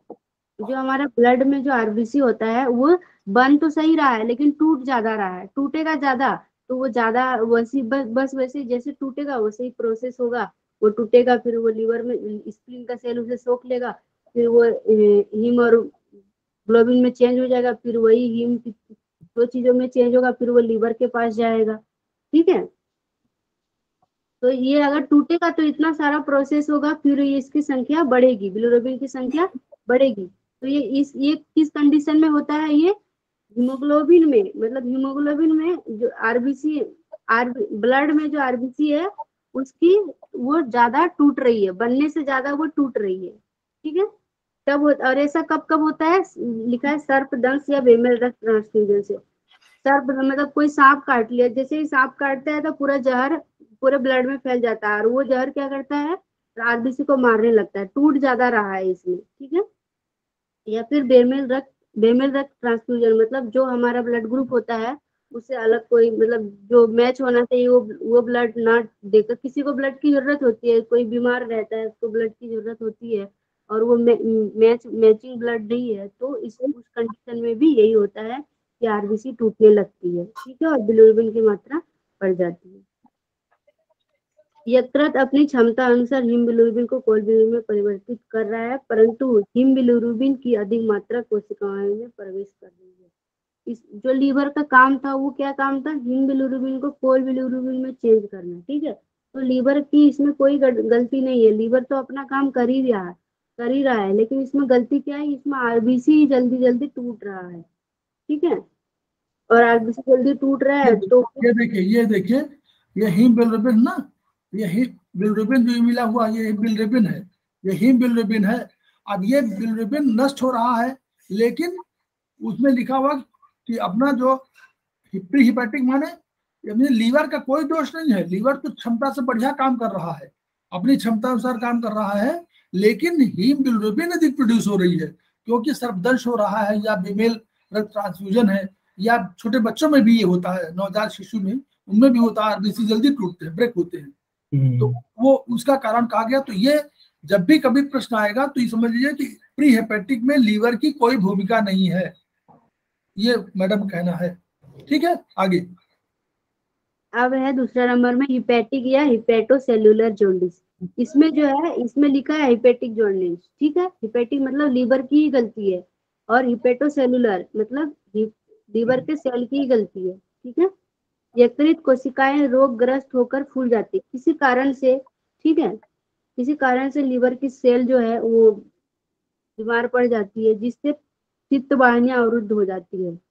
रोगग्रस्त होने के कारण लीवर कोशिकाएं कंजुगेशन क्षमता अनुसार नहीं कर पाती। उसका काम है हीमोग्लोबिन को कोलेबिलिन में चेंज करना, लीवर सेल का काम है, लेकिन वो किसी कारण से बीमार है। जैसे बहुत से ऐसे कारण होते हैं जिससे लीवर सेल डैमेज होते हैं, अल्कोहल लेने से, तो फिर और भी कारण। ठीक है, तो वो क्या, उसका काम ही है, लीवर सेल का काम हीमोग्लोबिन को कोलेबिलिन में चेंज करना, तो वो कर ही नहीं पा रहा है। तो इस कंडीशन में क्या होगा? हीमोग्लोबिन भी बढ़ेगा इधर, और इधर कोलेबिलिन भी बढ़ेगा। तो ब्लड टेस्ट कराएंगे तो दोनों की संख्या बढ़ी रहेगी, क्योंकि ये चेंज ही नहीं कर पा रहे हैं। ठीक है, तो ये चेंज नहीं कर पा रहा, तो इधर हीमोग्लोबिन की संख्या बढ़ते जाएगी, और इधर इधर से जो काम है इसका प्रोसेस, वो ऐसे ही प्रोसेस होते रहेगा। ठीक है, तो इसमें पूरा गलती लीवर की है। ठीक है, और ऐसा कब होता है? जैसे इन्फेक्टिव हेपेटाइटिस। ठीक है, इस कंडीशन में भी ऐसा होता है। फिर है पोस्ट हिपेटिक या ऑब्स्ट्रक्टिव जॉन्डिस। पोस्ट हिपेटिक मतलब अब लीवर के बाद की गलती। लीवर के बाद क्या आता है? Gall bladder. ठीक है, गॉल ब्लैडर। ऑब्स्ट्रक्टिव मतलब होता है रुकावट। ठीक है, किसी रुकावट के कारण। गॉल ब्लैडर में पथरी यानी स्टोन बाइल डक्ट में अवरोध के कारण बाइल जूस ड्यूडेनम में नहीं पहुंच पाता है, उसमें पट्टी बन गया है, तो बाइल जूस के द्वारा ही ना कोलेबिलिन रक्त ड्यूडेनम में जाता था बाइल जूस के द्वारा, लेकिन इसमें रुकावट आ गई है, तो वो बाइल जूस ड्यूडेनम तक जा ही नहीं पा रहा है। ठीक है, इसमें क्या होता है? कोलेबिलिन की मात्रा सामान्य से अधिक हो जाती है। ठीक है, और मूत्र में इसकी सामान्य से अधिक, तो मल का रंग सामान्य, किंतु मल का रंग सामान्य न होगा। मूत्र में इसकी मात्रा सामान्य से अधिक होगी। ठीक है, क्योंकि ये कोलेबिलिन की मात्रा बढ़ गई है, इसीलिए वो मूत्र में भी पीलापन दिखाई देगा। ठीक है, अब इसका ब्लड टेस्ट करवाते हैं, तो इसमें देखिए प्री हेपेटिक, हिपेटिक और पोस्ट हिपेटिक। प्री हेपेटिक में क्या होगा? बिलिरुबिन की संख्या, हीमोग्लोबिन की संख्या बढ़ेगी और हिपेटिक में दोनों बढ़ेगी, ठीक है। और पोस्ट हिपेटिक में कोलबिलिरुबिन की संख्या बढ़ेगी, ठीक है। और इसमें देखिए यूरिन का कलर देखेंगे तो, ठीक है, यूरिन का कलर इसमें पीलापन होगा, इसमें ज्यादा पीलापन होगा और इसमें प्लस माइनस, मतलब हो भी सकता है नहीं भी हो सकता है, ठीक है। ये मल का रंग दिखाई दिया है, डार्क पेल। इसमें मेन यही है, हीमोग्लोबिन, कोलबिलिरुबिन और दोनों, ठीक है। फिर आगे देखते हैं एनीमिया, अरक्तता। अरक्तता का मतलब ही है कि रक्त की कमी, ठीक है। इरिथ्रोसाइट में हीमोग्लोबिन की मात्रा सामान्य से कम हो जाने पर म्यूकस मेम्ब्रेन और नाखून एवं त्वचा रक्तहीन एवं पीली दिखाई पड़ने लगती है, ठीक है। किसी को अगर डायग्नोसिस, अगर शरीर में थोड़ा थोड़ा पीलापन दिखाई दे रहा है, जरूरी नहीं उसको जॉन्डिस है, उसको एनीमिया भी हो सकता है, ठीक है। यही से समझ लीजिए आप। पीलापन है, एकदम लाइट लाइट पीलापन दिखाई देता है, मैडम, बहुत कम। ललिता मैडम, इसी में बता दीजिए कि देखिए एनीमिया, एक तो एनीमिया हुई और दूसरा हम लोगों ने देखा था जॉन्डिस। तो जॉन्डिस तो आरबीसी की वजह से है। जॉन्डिस जो है वो आरबीसी के जल्दी टूटने की वजह से लिखा हुआ है ना, कि अगर रक्त में बिलिरुबिन की सामान्य मात्रा अगर इसमें होगा तो क्यों ये होगा, यहाँ पर एरिथ्रोसाइट की हीमोलिसिस हो रही है प्री हेपेटिक में, ठीक है। पित्तवाहिनियां है इसमें, और यहाँ पर जो कहा जा रहा है अरक्ता में, इसमें एरिथ्रोसाइट में हीमोग्लोबिन की मात्रा सामान्य नहीं है। अंतर थोड़ा सा ये है कि हीमोग्लोबिन, एनीमिया हीमोग्लोबिन की वजह से होता है, कि हीमोग्लोबिन की सामान्य मात्रा या तो एरिथ्रोसाइट कम होंगे या हीमोग्लोबिन उसमें कम होगा, जितनी मात्रा चाहिए उतनी नहीं होगी, ठीक। चलिए, इसमें जो प्रॉब्लम होती है एनीमिया में, उसमें हीमोग्लोबिन का कारण होता है और उसमें जो उसमें डायरेक्ट आरबीसी का कारण है, ठीक है। पीलिया में, जॉन्डिस में।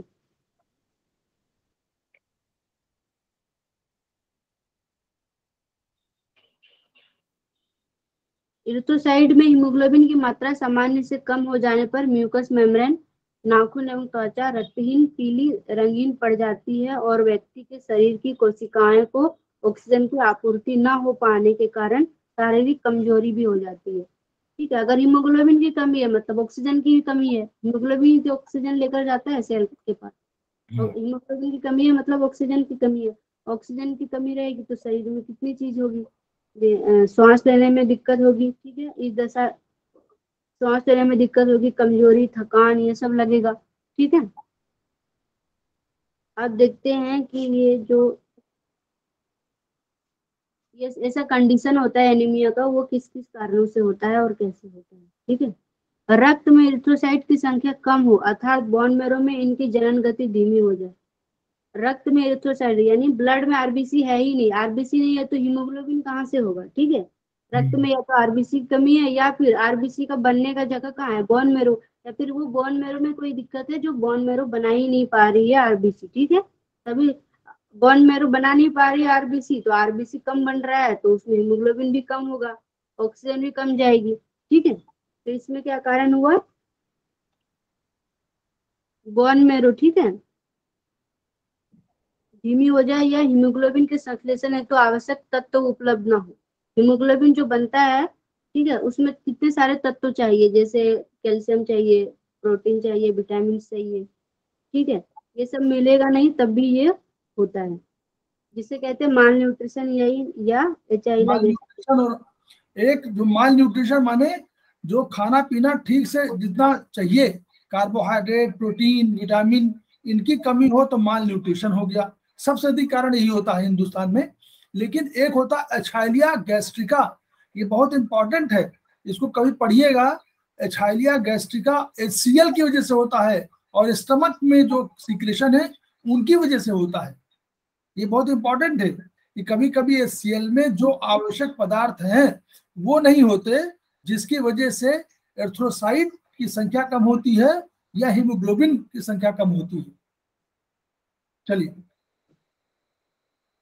ठीक है। मतलब हीमोग्लोबिन हम जैसे लोग कहते हैं ना, जब हीमोग्लोबिन की कमी हो तो कि अच्छे से खाइए कैल्शियम वाली चीजें, विटामिन वाली चीजें, प्रोटीन वाली चीजें। ठीक है, तो ज्यादातर हीमोग्लोबिन की जो कमी होती है ना, वो इसी वजह से होती है, मतलब माल न्यूट्रिशन की कमी। मतलब न्यूट्रिशन वाली चीजें खाते तो सब कुछ है लोग, लेकिन ये सब नहीं खाते जिससे हमारी ब्लड बनती है। ठीक है, हीमोग्लोबिन की मात्रा बढ़ती है। ये हम लोग पढ़ेंगे चाइला गैस्ट्रिका। ठीक है, इसके कारण से भी एनीमिया होती है, जिसे एडिशन एनीमिया कहते हैं। आगे हम लोग पढ़ेंगे। ये भी एक प्रकार की एनीमिया है जिसका कारण स्टमक होती है। स्टमक में जो HCl होता है ना, हाइड्रोक्लोरिक एसिड या गैस्ट्रिक जूस सी कहते हैं HCl को। ठीक है, तो उसमें कुछ फैक्टर ऐसे होते हैं जो हीमोग्लोबिन बनाने में मदद करती है। हीमोग्लोबिन बहुत तरह से बनती है, लेकिन वो बनाने में मदद करती है। तो जब उसकी कमी हो जाती है ना, मतलब गैस्ट्रिक जूस में 2 प्रकार के से फैक्टर होते हैं जो हीमोग्लोबिन बनाने में मदद करती है, लेकिन वो किसी कारण नहीं बना पाती है, तो भी एक प्रकार का एनीमिया होता है जिसे एडिशन एनीमिया कहते हैं। हम आगे पढ़ेंगे। ठीक है, दूसरा कारण है रक्त में इरिथ्रोसाइट की मृत्यु दर सामान्य से अधिक होने लग जाए, जैसे वही सांप काटने से या मलेरिया होने से या परजीवी पैरासाइट या बेमेल रक्त ट्रांसफ्यूजन से। ये सब अगर हो रहा है शरीर में तो भी रक्त की कमी हो जाए, आरबीसी की कमी होगी, आरबीसी टूटने लगेगा ज्यादा। आरबीसी ज्यादा टूटने लगेगा तो वही हीमोग्लोबिन भी टूटने लगेगा, फिर उसमें ऑक्सीजन की मात्रा, ऑक्सीजन जा ही नहीं पाएगी। ठीक है, असामान्य हीमोग्लोबिन के कारण अन्य कारण और भी कारण है जिससे एनीमिया होती है। ठीक है, सिकल सेल एनीमिया, इसमें क्या होता है कि इसमें आरबीसी का आकार, जब आरबीसी का आकार हम लोग पढ़े थे ना, बाइकॉन्वेक्स होता है। बाइकॉन्केव। बाइकॉन्केव होता है ना, बाइकॉन्केव अभी अधिक कर पाएगा ना, यूं करके यूं होता है।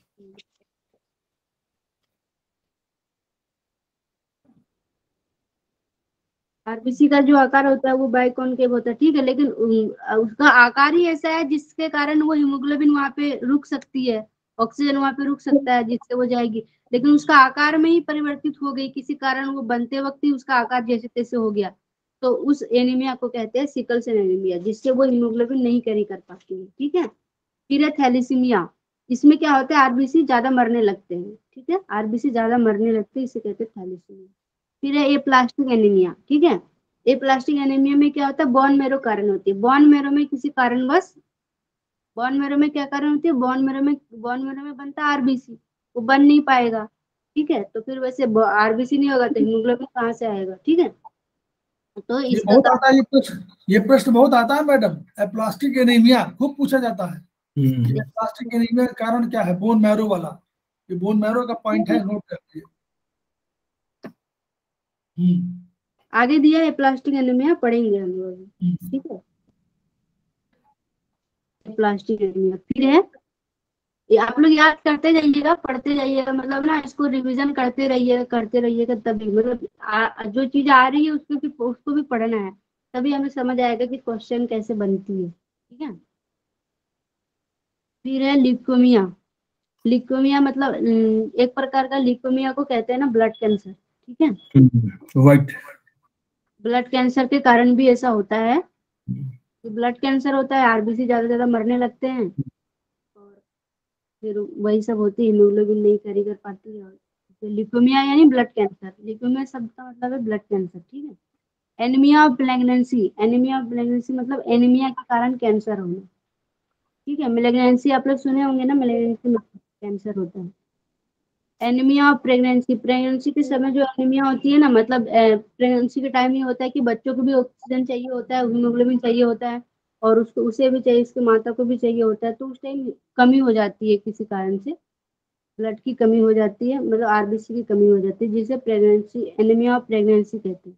फिर anaemia of infection, anaemia of infection मतलब कह सकते हैं कि मलेरिया के कारण या फिर कोई मच्छर काट दिया, मतलब इन्फेक्शन के शरीर इन्फेक्शन हो जाता है तो भी एनीमिया होती है। ठीक है, आयरन की कमी से अरक्तता, और आयरन की कमी से भारतवर्ष में अधिकांश एनीमिया का कारण 2 है, कुपोषण यानी माल न्यूट्रिशन, भोजन में आयरन, विटामिन, प्रोटीन आदि की कमी। ठीक है, ज्यादातर लोगों के पास ना सब कुछ है, मतलब ये लिखा है यहाँ पे माल न्यूट्रिशन की कमी नहीं है, चीजें हम खाते नहीं है उस तरह की, हीमोग्लोबिन वाली चीजें नहीं खाते हैं, ठीक है। शरीर में कमी है, ऐसे सामने किसी सबके पास सब कुछ रहता है, लेकिन लोग ये सब कम खाते हैं, हरी हरी साग सब्जी कम खाते हैं, ज्यादातर फास्ट फूड वगैरह ये सब वो सब खाते हैं, जिसके कारण ये सब मिल नहीं पाती है, आयरन विटामिन प्रोटीन, ठीक है। इसके कारण आजकल की जो हीमोग्लोबिन की कमी है ना, ज्यादातर इसी वजह से है। फिर है दूसरा हुकवर्म संक्रमण। हुकवर्म इन्फेक्शन ये ना एक प्रकार की परजीवी है जो पैरों के द्वारा वो आंतों में आ जाती है, हमारी लार्ज इंटेस्टाइन में, या फिर स्टूल के द्वारा कह सकते हैं, ठीक है, या फिर पैरों के द्वारा ना वो ब्लड में चली जाती है, पैरों के द्वारा वो ऐसी होती है। हुकवर्म इसका नाम ही है कि वो पैरों में ना चुभ जाती है, और फिर वो धीरे धीरे ब्लड में आके ना वो इंटेस्टाइन तक आती है, और इंटेस्टाइन में आके ना, जो इंटेस्टाइन में क्या होता है, हमारे स्मॉल इंटेस्टाइन में एब्जॉर्ब जो होता है, जो हम खाते हैं, जो खाते हमारा इसमें ब्लड बनने का प्रोसेस सबसे ज्यादा है डाइजेस्टिव सिस्टम में। जो चीज हम खाते हैं वो एब्जॉर्ब होता है इंटेस्टाइन में, और वही एब्जॉर्ब होके ब्लड बनती है, हीमोग्लोबिन बनती है। प्रोटीन जो है, प्रोटीन विटामिन कैल्शियम, ये हमारा इंटेस्टाइन में ही एब्जॉर्ब होता है, और वो फिर जाती है ब्लड बनने के लिए, ठीक है। लेकिन ये जो हुकवर्म है, ये हुकवर्म क्या करता है, उस आंत में रहती है और सारा एब्जॉर्ब कर लेती है, मतलब वो सब खा पी लेती है, जो भी कैल्शियम उल्शियम है, या फिर ब्लड बनने का जो रहता है, प्रोटीन विटामिन ये सब, ठीक है। तो इसके कारण भी एनीमिया हो जाती है। कभी कभी अप्रत्याशित रक्तस्राव से भी ये दशा उत्पन्न हो जाती है, मतलब जब ज्यादा किसी का ब्लीडिंग हो गई, किसी कारण से ज्यादा ब्लीडिंग हो गई, तो भी हमारी ब्लड की कमी हो जाती है, ठीक है। कभी आयरन की अनियमितता मेटाबॉलिज्म के कारण आयरन स्प्लीन, यकृत, पैंक्रियाज या किसी अन्य अंग में एकत्र होने लगता है, जिसे हिमोसोडोसिस कहते हैं। रक्त परीक्षण में निम्न परिणाम मिलेंगे। अगर ब्लड टेस्ट करवाते हैं ना, तो किस एनीमिया का पता चल जाता है। उसमें क्या क्या चीजें आती है, जिसे रक्त में एरिथ्रोसाइट का आकार घट जाएगा, आरबीसी का आकार घटा हुआ रहेगा, ठीक है। हीमोग्लोबिन की मात्रा घट जाएगी, इरिथ्रोसाइट की संख्या सामान्य से कम हो सकती है, कुछ इरिथ्रोसाइट छिद्र युक्त हो सकते हैं, ठीक है। रोगी यदि अधिक वर्षों से इसी दशा में हो तो उसके नाखून नाव आकार ले लेते हैं, जिसका नाखून ऐसे आगे की ओर झुका रहता है, नाव आकार रहता है, तो समझेंगे उसे आयरन की कमी है, ठीक है।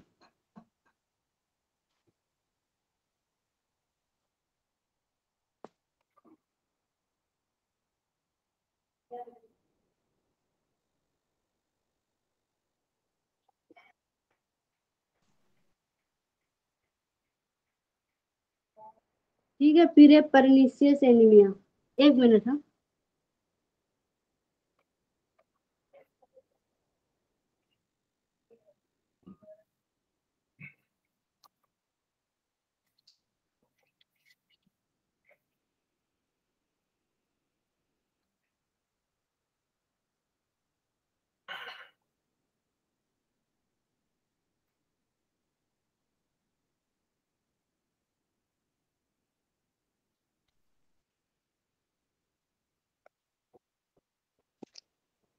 ठीक है, ये सब हम जब ब्लड टेस्ट करवाते हैं ना, तो ये सब दिखती है, ये सब कारण हो सकती है। रक्त में आरबीसी का आकार घट जाएगा, हीमोग्लोबिन की मात्रा घट जाएगी, इरिथ्रोसाइट की संख्या सामान्य से कम हो सकती है, कुछ इरिथ्रोसाइट छिद्रयुक्त होंगे। रोगी यदि अधिक वर्षों से इसी दशा में है तो उसके नाखून नाव आकार हो जाती है, आगे की ओर झुक जाती है, ऐसे ना नाखून बढ़ती है और आगे की ओर झुक जाती है, ठीक है। अब आते हैं परनीसियस एनीमिया। 18वीं शताब्दी तक इन लक्षणों से ग्रस्त रोगी मर जाते थे, अतः इसे परनीसियस की संज्ञा दी गई है। एडिसन ने इस एनीमिया का कारण खोज निकाला, मतलब 18वीं शताब्दी से पहले, ये इसलिए बता रहे क्योंकि इसका कारण ही लोगों को पता नहीं था, इसके कारण मर जाते थे। लेकिन फिर बाद में इसकी खोज हुई, और इसमें क्या खोज निकाला कि जब किसी कारण से अमाशय में स्थित ग्रंथियां गैस्ट्रिक जूस स्रावित नहीं करती है, तो ये एनीमिया विकसित हो जाता है, ठीक है। और इस देखिए, जो गैस्ट्रिक जूस है, गैस्ट्रिक जूस में दो ऐसे फैक्टर है, एक है इंस्ट्रक्टिव फैक्टर अथवा न्यूरोट्रोपिक फैक्टर। देखिए वहां पे लिखा है ना, गैस्ट्रिक में इंस्ट्रक्टिव फैक्टर एवं न्यूरोट्रोपिक फैक्टर स्रावित होते हैं जो क्रमशः इरिथ्रोसाइट में हीमोग्लोबिन बनाने तथा नर्व का अनुरक्षण हेतु आवश्यक है। हीमोग्लोबिन बनाने में ये मदद करता है, ठीक है। अगर ये इसकी कमी हो जाएगी तो हो सकता है, ये बहुत कम होता है, ठीक है। और इसका कारण है गैस्ट्रिक जूस में कमी। और गैस्ट्रिक जूस में दो फैक्टर ऐसा है जो इसको सहयोग करता है, इंस्ट्रक्टिव फैक्टर और न्यूरोट्रोपिक फैक्टर। पर्निशियस एनीमिया,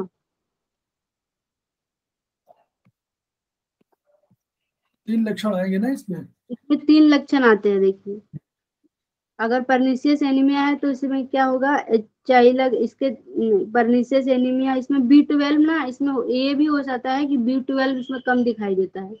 अगर इस तरह का ब्लड टेस्ट कराएंगे तो B12 कम होगा। एचाइला गैस्ट्रिका, सब acute combined degeneration of nerve. Virtually इस जो स्टमक से जो जूस निकलता है इंट्रिंसिक फैक्टर और न्यूरोट्रोपिक फैक्टर में, उसमें B9, vitamin B9, vitamin B12 और आपको किडनी से जो आता है हार्मोन, वो तीनों जाकर के एरिथ्रोसाइट में जब एक्शन करते हैं तब एरिथ्रोसाइट का न्यूक्लियस बाहर निकलता है और तब एरिथ्रोसाइट ब्लड में आते हैं।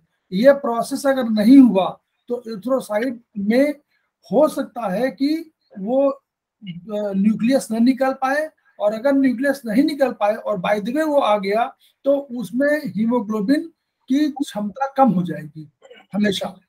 तो इसलिए हीमोग्लोबिन कम होगी और उसका आगे चल के वही सारी प्रॉब्लम आएगी। तो इसीलिए पर्निशियस एनीमिया भी लक्षण देगा, एचाइलिया गैस्ट्रिका इसलिए देगा क्योंकि वही इंट्रिंसिक फैक्टर की कमी है, और सब acute combined degeneration of nerve इसलिए देगा क्योंकि न्यूरोट्रोपिक फैक्टर की कमी है। यही दोनों फैक्टर हैं जो बोन नर्व में ये सब बनाने के लिए काम होते हैं। इसलिए एक साथ तीनों लक्षण आएंगे, पर्निशियस एनीमिया भी आएगा और एचाइलिया गैस्ट्रिका भी आएंगे और सब एक्यूट कंबाइंड डिजेनरेशन नर्व, तीनों लक्षण देंगे इन्हीं कारणों की वजह से। B9, B12 और इंट्रिंसिक फैक्टर, यही दोनों ये फैक्टर भी है, इंट्रिंसिक फैक्टर में ये शामिल है। और इसके अलावा एक और है जो हीमोग्लोबिन को बनाने के, एरिथ्रोसाइट में हीमोग्लोबिन बनाने के लिए उत्तरदायी है। बस ये 3 फैक्टर हैं। चलिए मैडम,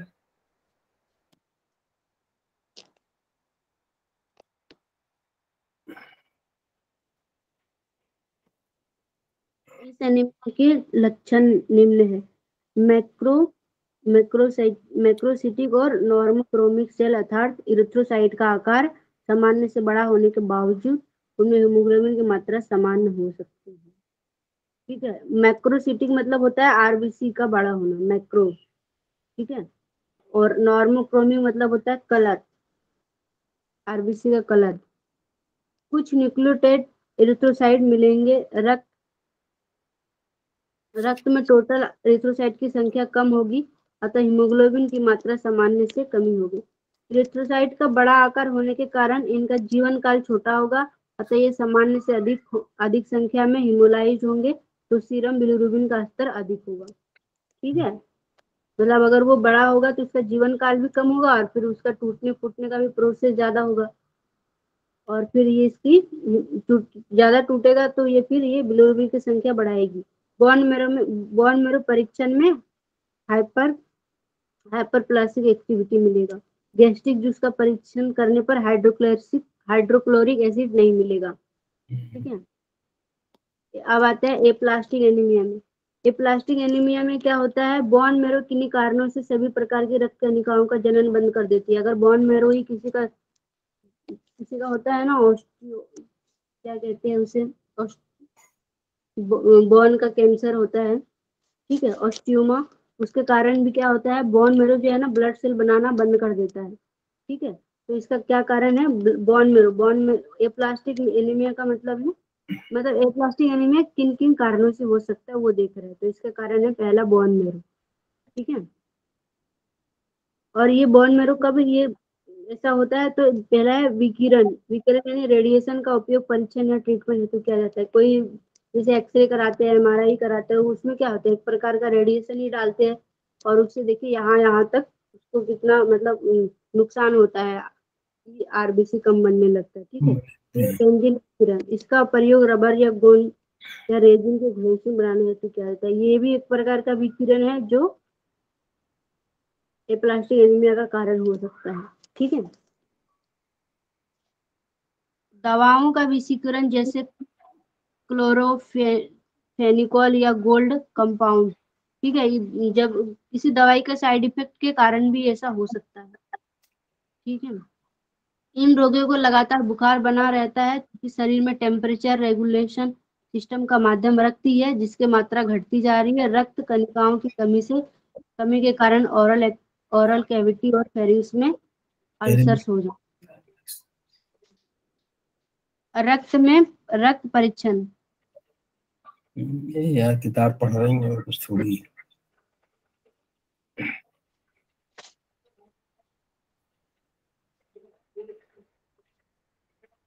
ब्लड टेस्ट में आएगा पैनसाइटोपेनिया अर्थात सभी, जहाँ भी पेनिया शब्द है मतलब उसकी कमी है। पैनसाइटोपेनिया अर्थात सभी प्रकार की रक्त कणिकाओं की संख्या सामान्य से कम। ठीक है, पेनिया मतलब कम होता है, और कहीं भी अगर सिस का आए जैसे कि लिम्फोसाइटोसिस मतलब उसकी अधिक के कारण उसको बीमारी है, और पैंकोसाइटोपेनिया मतलब कमी, मतलब ब्लड सेल की कमी। ठीक है, फिर है मैक्रोसिटिक या नॉर्मोक्रोमिक, मतलब शेप जो है आरबीसी का जो शेप है, मैक्रोसिटिक मतलब उसका शेप का पता लगाते हैं। ठीक है, नॉर्मोक्रोमिक मतलब कलर में चेंज आ जाती है। ठीक है, इरिथ्रोसाइट का आकार बड़ा, हीमोग्लोबिन की मात्रा उनमें समान है किंतु हीमोग्लोबिन की मात्रा कम दिखाई देगा।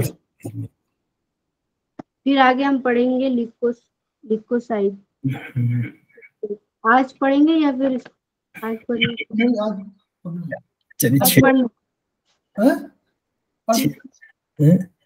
ल्यूकोसाइट पढ़ लेते हैं।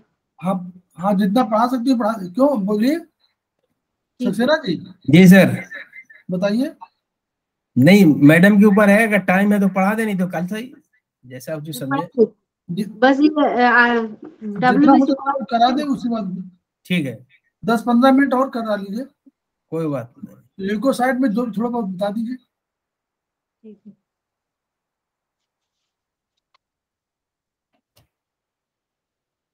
लिकोसाइड, इनका जन्म स्थान बोन मेरो है। ठीक है, आरबीसी भी बोन मेरो में मिलता है, और लिकोसाइड यानी WBC व्हाइट ब्लड सेल।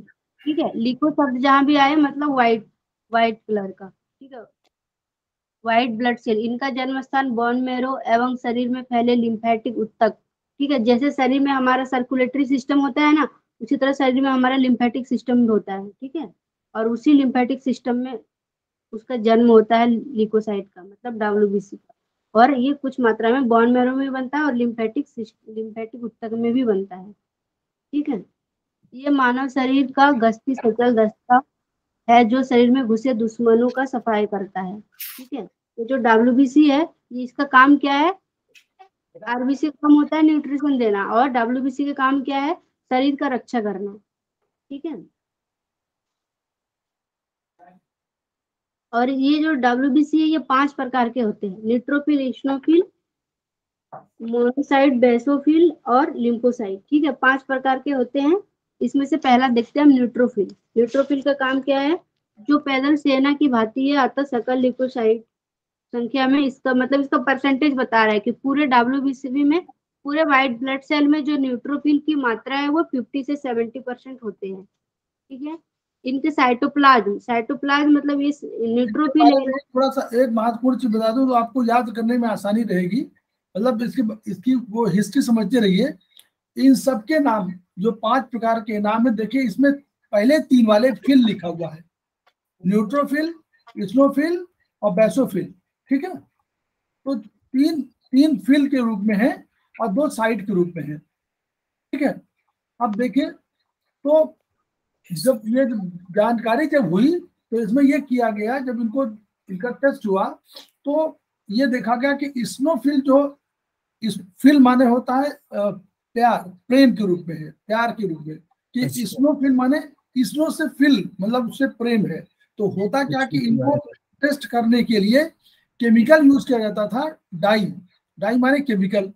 तो जो एसिडिक केमिकल था यूओजिन, EOSIN। तो इयोजिन से जब इनको किया जाता था तो इनका कलर जो है चेंज हो जाता था और वो समझ लीजिए कि गुलाबी नारंगी टाइप का हो जाता था। तो इसमें इनको कहा गया कि इस इयोसिन से इनको प्यार है, तो इयोजिन फिल इनका नाम दिया गया, स्नोफिल। दूसरा जो है बेसोफिल, उनको देखा गया कि उनकी जो डाई थी वो एसिडिक, ये इयोजिन जो है वो एसिडिक थी। ये जो बेसिक डाई थी उससे नहीं होता था, तो ये बेसिक डाई में जब यूज करते थे तो इसका रंग जो हो जाता था नीला हो जाता था, तो इनको बेसोफिल कहा गया। मतलब जो बेस वाली डाई है, क्षारीय डाई, बेसोफिल से प्रेम है। तीसरे वाले को जब किया गया तो इन सब में जो है तीसरे वाले को न्यूट्रोफिल इसलिए किया गया कि इनको देखा गया कि नहीं भाई, ये तो इजोनिफिल वाले जो है इससे भी वही इसी तरह कलर दे देता है और दूसरे वाले से भी दे देता है कलर, वो भी गुलाबी हो जाता है या नारंगी हो जाता है और उसमें भी जो है ब्लूइश हो जाता है। तो इसको कहा गया न्यूट्रो, यानी दोनों से उभय है, इनसे बहुत फर्क नहीं पड़ रहा है इनको, तो इनको न्यूट्रोफिल नाम दे दिया गया। तो इन तीन का नामकरण जो है इस आधार पर हुआ। मैं क्या बता दें, थोड़ा सा याद रहेगा। चलिए, हाँ मैडम बोलिए। इसका नाम याद रखिएगा, न्यूट्रोफिल, स्नोफिल, बेसोफिल, ठीक है, और मोनोसाइट और लिम्फोसाइट, पांच प्रकार के होते हैं WBC, ठीक है। तो पहला है जो है वो न्यूट्रोफिल है। न्यूट्रोफिल सबसे ज्यादा होती है 50 से 70%, ठीक है। इनका जो साइटोप्लाज्म पता है, ये भी एक प्रकार न्यूट्रोफिल क्या है, सेल है, ठीक है। सेल के अंदर भाए जाने वाले लिक्विड पदार्थ को साइटोप्लाज्म कहते हैं, ठीक है। तो इस साइटोप्लाज्म में 3 से 5 लोब न्यूक्लियस होता है और महीन बालू की भांति ग्रेन्यूल होते हैं। इस ग्रेन्यूल में लाइसोजोम्स होते हैं जो सूक्ष्म जीवाणुओं को पचाकर नष्ट कर देते हैं। तो WBC का काम है शरीर का रक्षा करना। और WBC में जो न्यूट्रोफिल है, न्यूट्रोफिल के साइटोप्लाज्म में कुछ ऐसे एंजाइम्स है जो बाहर से आए हुए एंटीबॉडी को वो मारता है, ठीक है। और वो कैसे मारता है, तो उसके पास एक प्रकार के एंजाइम है, लाइसोजाइम एंजाइम, जो वो मारते हैं, ठीक है। रक्त में इनका प्रतिशत सेलुलाइटिस, इम्पाइमा एवं अत्यधिक रक्तस्राव की स्थिति में बढ़ जाता है। तो जब हम ब्लड टेस्ट रिपोर्ट में देखते हैं ना, न्यूट्रोफिल कब किस कंडीशन में बढ़ सकता है, तो इसमें से कुछ एग्जाम्पल दिया है। इम्पाइमा में, सेलुलाइटिस में, इम्पाइमा में अत्यधिक रक्तस्राव की कंडीशन में इसकी संख्या बढ़ जाती है। टाइफाइड में, मिजल्स में एवं इन्फ्लुएंजा जैसे रोगों में ये दुश्मन से लड़ते हुए अधिक संख्या में शहीद हो जाते हैं, अतः इनकी संख्या सामान्य से कम हो जाती है, ठीक है। सामान्य पैदल सेना यही है, सबसे पहले जब भी कोई इन्फेक्शन होगा तो ये न्यूट्रोफिल ही पैदल सेना के हैं और सबसे अधिक संख्या में भी है और सबसे अधिक जो है ये मरते, मतलब या तो मारते भी है मरते दोनों है। दुश्मन को जब जाएंगे तो सबसे पहले छोटे होते हैं हालांकि आकार में, लेकिन ये जाएंगे सबसे पहले यही मारेंगे। और जो लाइसोजाइम्स होते हैं इनको एक एक्शन कहा जाता है, जो नाम एक्शन का नोट कर लीजिए, फैगोसाइटोसिस माने वो दुश्मनों को खा जाने का काम ये पचाकर नष्ट कर देते हैं। तो इसको लाइसोजाइम्स जो इनके होते हैं उनको पूरे एक्शन को फैगोसाइटोसिस बोलते हैं। और ये सबसे अधिक मरते भी हैं। आप देखिए कि जब कभी आप बीमारी से ठीक हो जाते हैं या कभी कोई फोड़ा फुंसी हो जाता है तो जो पस निकलता है, तो पस न्यूट्रोफिल के मरे हुए अवशेष है, वो पस से आप निकालते हैं उसको, तो पस ये भी मरते हैं, बहुत संख्या में बहुत अधिक मरते हैं ये, और बहुत अधिक मारते भी हैं, क्योंकि उनको मारते हैं और ये भी खूब मरते हैं। तो सबसे अधिक पैदल सेना के सदस्य यही है। और अगर ये इनकी संख्या बढ़ी, शुरू में आते ही तुरंत संख्या बढ़ा देते हैं, सो दैट कि ये लड़ते हुए या तो मार दे उसको या शहीद हो जाए। लेकिन अगर इनकी संख्या कम हो रही है तो ये समझिए कि बीमारी घातक खूब अख्तियार कर रही है। बस ये सब इस संदर्भ में इसको सोचिए। चलिए, हाँ मैडम, इन्फेक्शन के कंडीशन में ये बढ़ती है, ठीक है। और जैसे आरबीसी का जीवन काल होता है, उस तरह न्यूट्रोफिल का जीवन काल यहाँ पे लिखा है 13 से 16 दिन होता है, ठीक है। अब आता है इश्नोफिल में। इश्नोफिल क्या होता है ना, इश्नोफिल भी एक प्रकार का नगर सेना की तरह ही कार्य करता है, लेकिन ये एलर्जी की कंडीशन में, जब शरीर में किसी प्रकार की एलर्जी हो तब इसकी संख्या बढ़ी हुई मिलती है, ठीक है। इश्नोफिल ये अपनी संख्या को बढ़ाकर उस विष को न्यूट्रलाइज करते हैं, जैसे ब्रोंकियल अस्थमा, किसी को अस्थमा हो, इश्नोफिलिया तथा आंतों में वर्म्स होने पर, इश्नोफिलिया तथा आंतों में वर्म्स होने पर, ठीक है, इसकी संख्या बढ़ती है। यह श्वसन तंत्र एवं पाचन तंत्र के ऊतकों में अधिक मौजूद होते हैं। ये श्वसन तंत्र और पाचन तंत्र में इसलिए अधिक मौजूद होते हैं क्योंकि हमारे जो बाहर का जो वायरस बैक्टीरिया वो किससे जाएगा तो हमारे नाक से या फिर मुंह से, ठीक है। तो इसीलिए ये इश्नोफिल जो है वो वहां पे ज्यादा रहती है कि जैसे ही बाहर से आया और वो तुरंत वो अपने विष को निकाल के न्यूट्रलाइज करते हैं। या फिर एलर्जी भी होती है तो या तो हम कुछ ऐसा खा लेते हैं तो हो जाती है, या फिर धूल मिट्टी ऐसा कुछ होता है जो नाक के द्वारा चली जाती है तो एलर्जी होती है, तो उस कंडीशन में इश्नोफिल हमारी बड़ी रहती है, ठीक है। और ये इश्नोफिल सबसे ज्यादा श्वसन तंत्र और पाचन तंत्र के ऊतकों में अधिक मौजूद है। अधिकांशता इनको समझिए कि दोनों में अंतर समझिए कि न्यूट्रोफिल नॉर्मली जो है जैसे बैक्टीरिया है या वायरस है, इन सब के अगेंस्ट में न्यूट्रोफिल एक्टिव होता है। इश्नोफिल क्या होता है, इश्नोफिल बैक्टीरिया इसमें बैक्टीरिया का कम होता है, बल्कि ऐसे जो पैरासाइट जिनको मैडम अभी बोल रही थी कि आंतों के दीवारों में चिपक जाते हैं जाकर के, वो ऐसे इस तरह के जो आ जाते हैं उनको न्यूट्रलाइज करते हैं। तो ये उन वर्म्स को खत्म करते हैं और ये रक्त से निकल करके उस ऑर्गन में भी अटैक कर देते हैं, और उस ऑर्गन में अटैक करने के बाद क्या करते हैं, जो इस तरह का वर्म होता है उस वर्म के चारों ओर लपेट करके उसको नष्ट कर डालते हैं। ये इनका इश्नोफिल का है। इसलिए एलर्जी दशाओं में जैसे फूड के माध्यम से या आप नाक के सांस के माध्यम से कोई ऐसा चला जाता है जो आपकी वहां जा करके और हमारे आंतों को पी रहा है या रक्त को पी रहा है, तो ये क्या करते हैं, उन दशाओं में अपनी संख्या बढ़ा देते हैं और उस इवन ब्लड के अलावा भी ऑर्गन में जाकर भी ये नष्ट कर देते हैं। ऊतकों में मौजूद रहते हैं, देखिए ऊतक में मतलब ब्लड सेल्स के अलावा भी जाकर ऊतकों में ये उसको अटैक करते रहते हैं और उसको मार डालते हैं। ये इनका फंक्शन है। चलिए मैडम, तीसरा, तो सामान्य रक्त में जो इसकी मात्रा होती है वो 2 से 3% होती है, ठीक है। सबसे ज्यादा होती है हमारा पहले वाला था ना, वही न्यूट्रोफिल, ठीक है। सबसे ज्यादा न्यूट्रोफिल होती है 50 से 70%, फिर है इश्नोफिल 2 से 3%, ठीक है।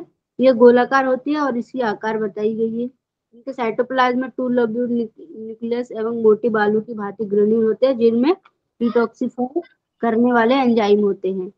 मतलब सब उसके भी न्यूक्लियस में थे डिटॉक्सिफाई करने वाला एंजाइम, और इसके भी न्यूक्लियस में जो होते हैं डिटॉक्सिफाई करने वाला एंजाइम, ठीक है।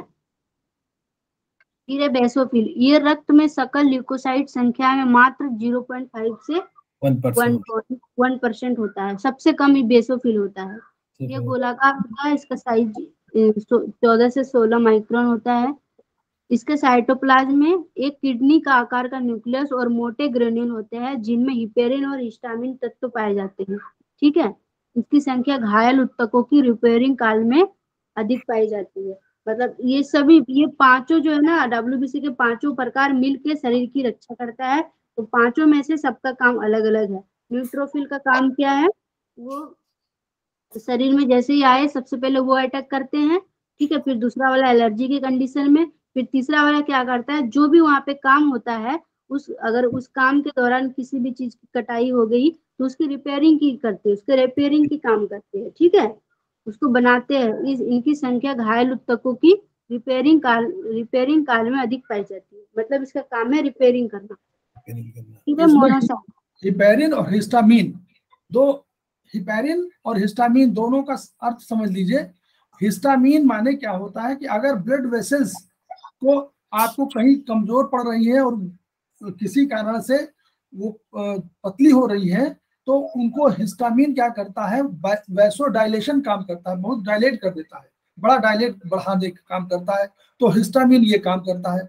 हिपैरिन का काम ये करता है कि हिपैरिन जो है ब्लड, जो हिपैरिन है वो क्लॉटिंग को रोकता है। अगर ब्लड में कहीं क्लॉट हो रहा हो, क्लॉटिंग कैसे होती है, कभी कभी मान लीजिए कोई ऊतक आया और कोई आ गया और उसने परजीवी और उसको चारों ओर चिपक गए मान लीजिए, और चिपकने के बाद कोई आया और वो क्लॉट कर रहा है, तो वो हिपैरिन जो है उसको क्लॉटिंग फैक्टर को अंदर शरीर के अंदर यानी सेल्स में ही अंदर हिपैरिन काम करता है। और बाहर तो आपने देखा होगा क्लॉटिंग का सिस्टम है पूरा, लेकिन अंदर कोई काम करता है तो हिपैरिन काम करता है। ये बहुत उपयोगिता है, इसीलिए रिपेयरिंग काल में इनकी संख्या अधिक पाई जाएगी, क्योंकि सफाई का काम भी उनको करते हैं। और हिपैरिन और हिस्टामिन का इनका ये अहमियत है।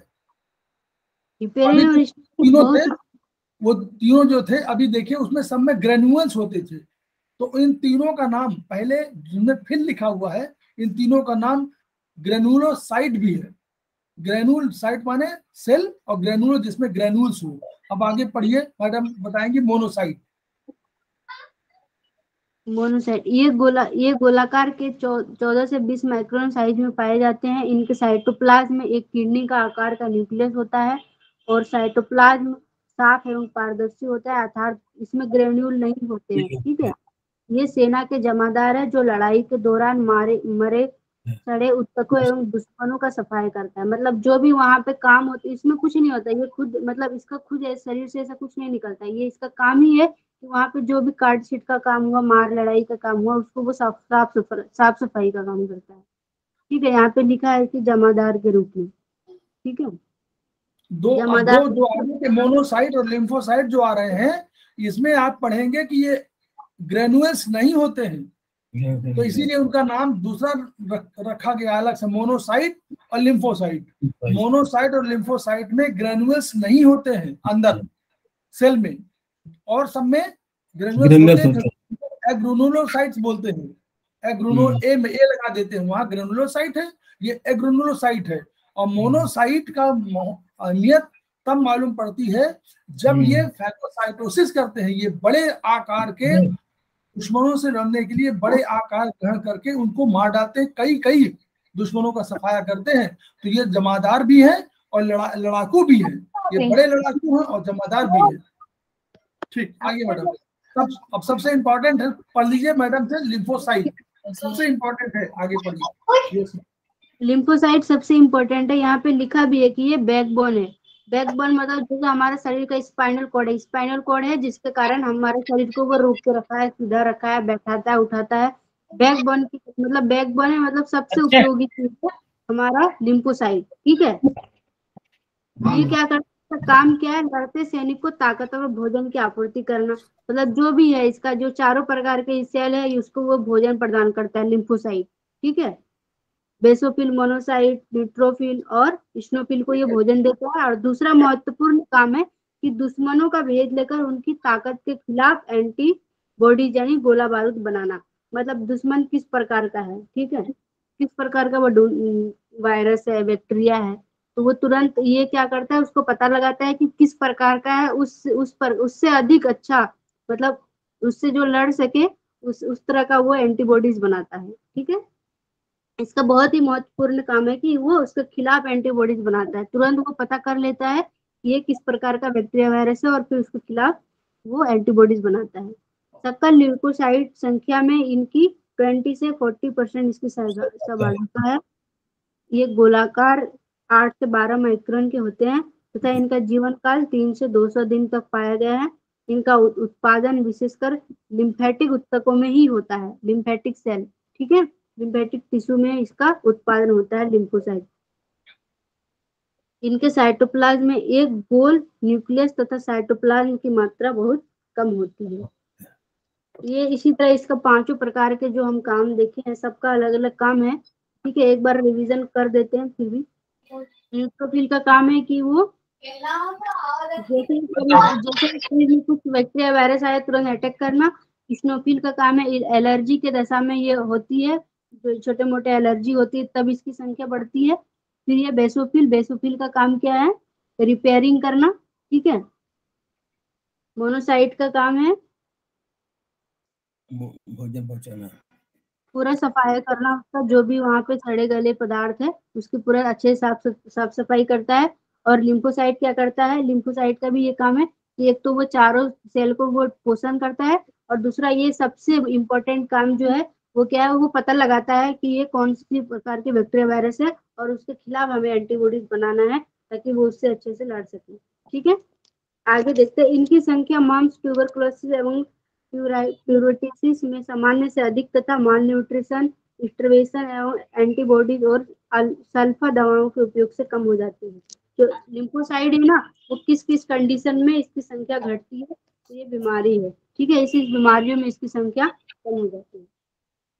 रक्त में ल्यूकोसाइट, न्यूट्रोफिल, इस्नोफिल एवं बेसोफिल बोन मेरो में तथा लिम्फोसाइट और मोनोसाइट लिम्फेटिक ऊतक में, विशेषकर लिम्फ नोड में बनते हैं। ठीक है, तो याद रखिएगा, जो ल्यूकोसाइट है, न्यूट्रोफिल और इस्नोफिल और बेसोफिल, ये बोन मेरो में बनता है, और मोनोसाइट और लिम्फेटिक एवं मोनोसाइट लिम्फेटिक ऊतक, लिम्फोसाइट और मोनोसाइट, ठीक है, लिम्फोसाइट और मोनोसाइट लिम्फेटिक ऊतक में बनते हैं। लिम्फेटिक ऊतक में कहा, लिम्फ नोड में बनते हैं। ठीक है, सामान्य रक्त में इनकी संख्या 4 से 11,000 होती है। पूरे WBC, पूरे व्हाइट ब्लड सेल जो होती है पूरे शरीर में कितना होता है, 4 से 11,000 पर क्यूबिक mm होती है, जिसमें प्रत्येक सदस्य की अपनी अपनी सहभागिता है। ठीक है, जैसे न्यूट्रोफिल का 50 से 70%, इस्नोफिल 2 से 3%, बेसोफिल 0.5 से 1%, लिम्फोसाइट 20 से 40% और मोनोसाइट 2 से 8%।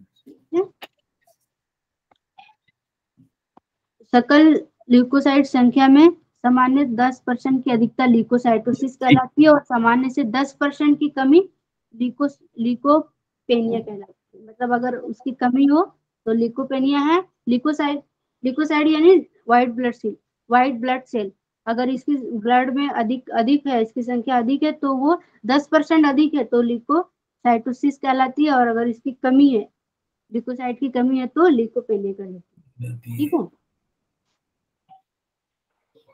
अब ये हम बाद में पढ़ेंगे आगे। ठीक, थैंक यू मैडम, बहुत बढ़िया है आपने, वेरी गुड। और जितने लोग सब उपस्थित हैं उनको भी धन्यवाद, उन्होंने ध्यान पूर्वक सुना, धैर्यपूर्वक।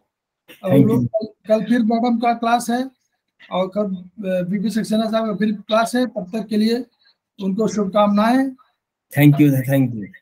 कल फिर मुलाकात होती है। चलिए, नमस्कार। ठीक है सर, धन्यवाद। Thank you sir.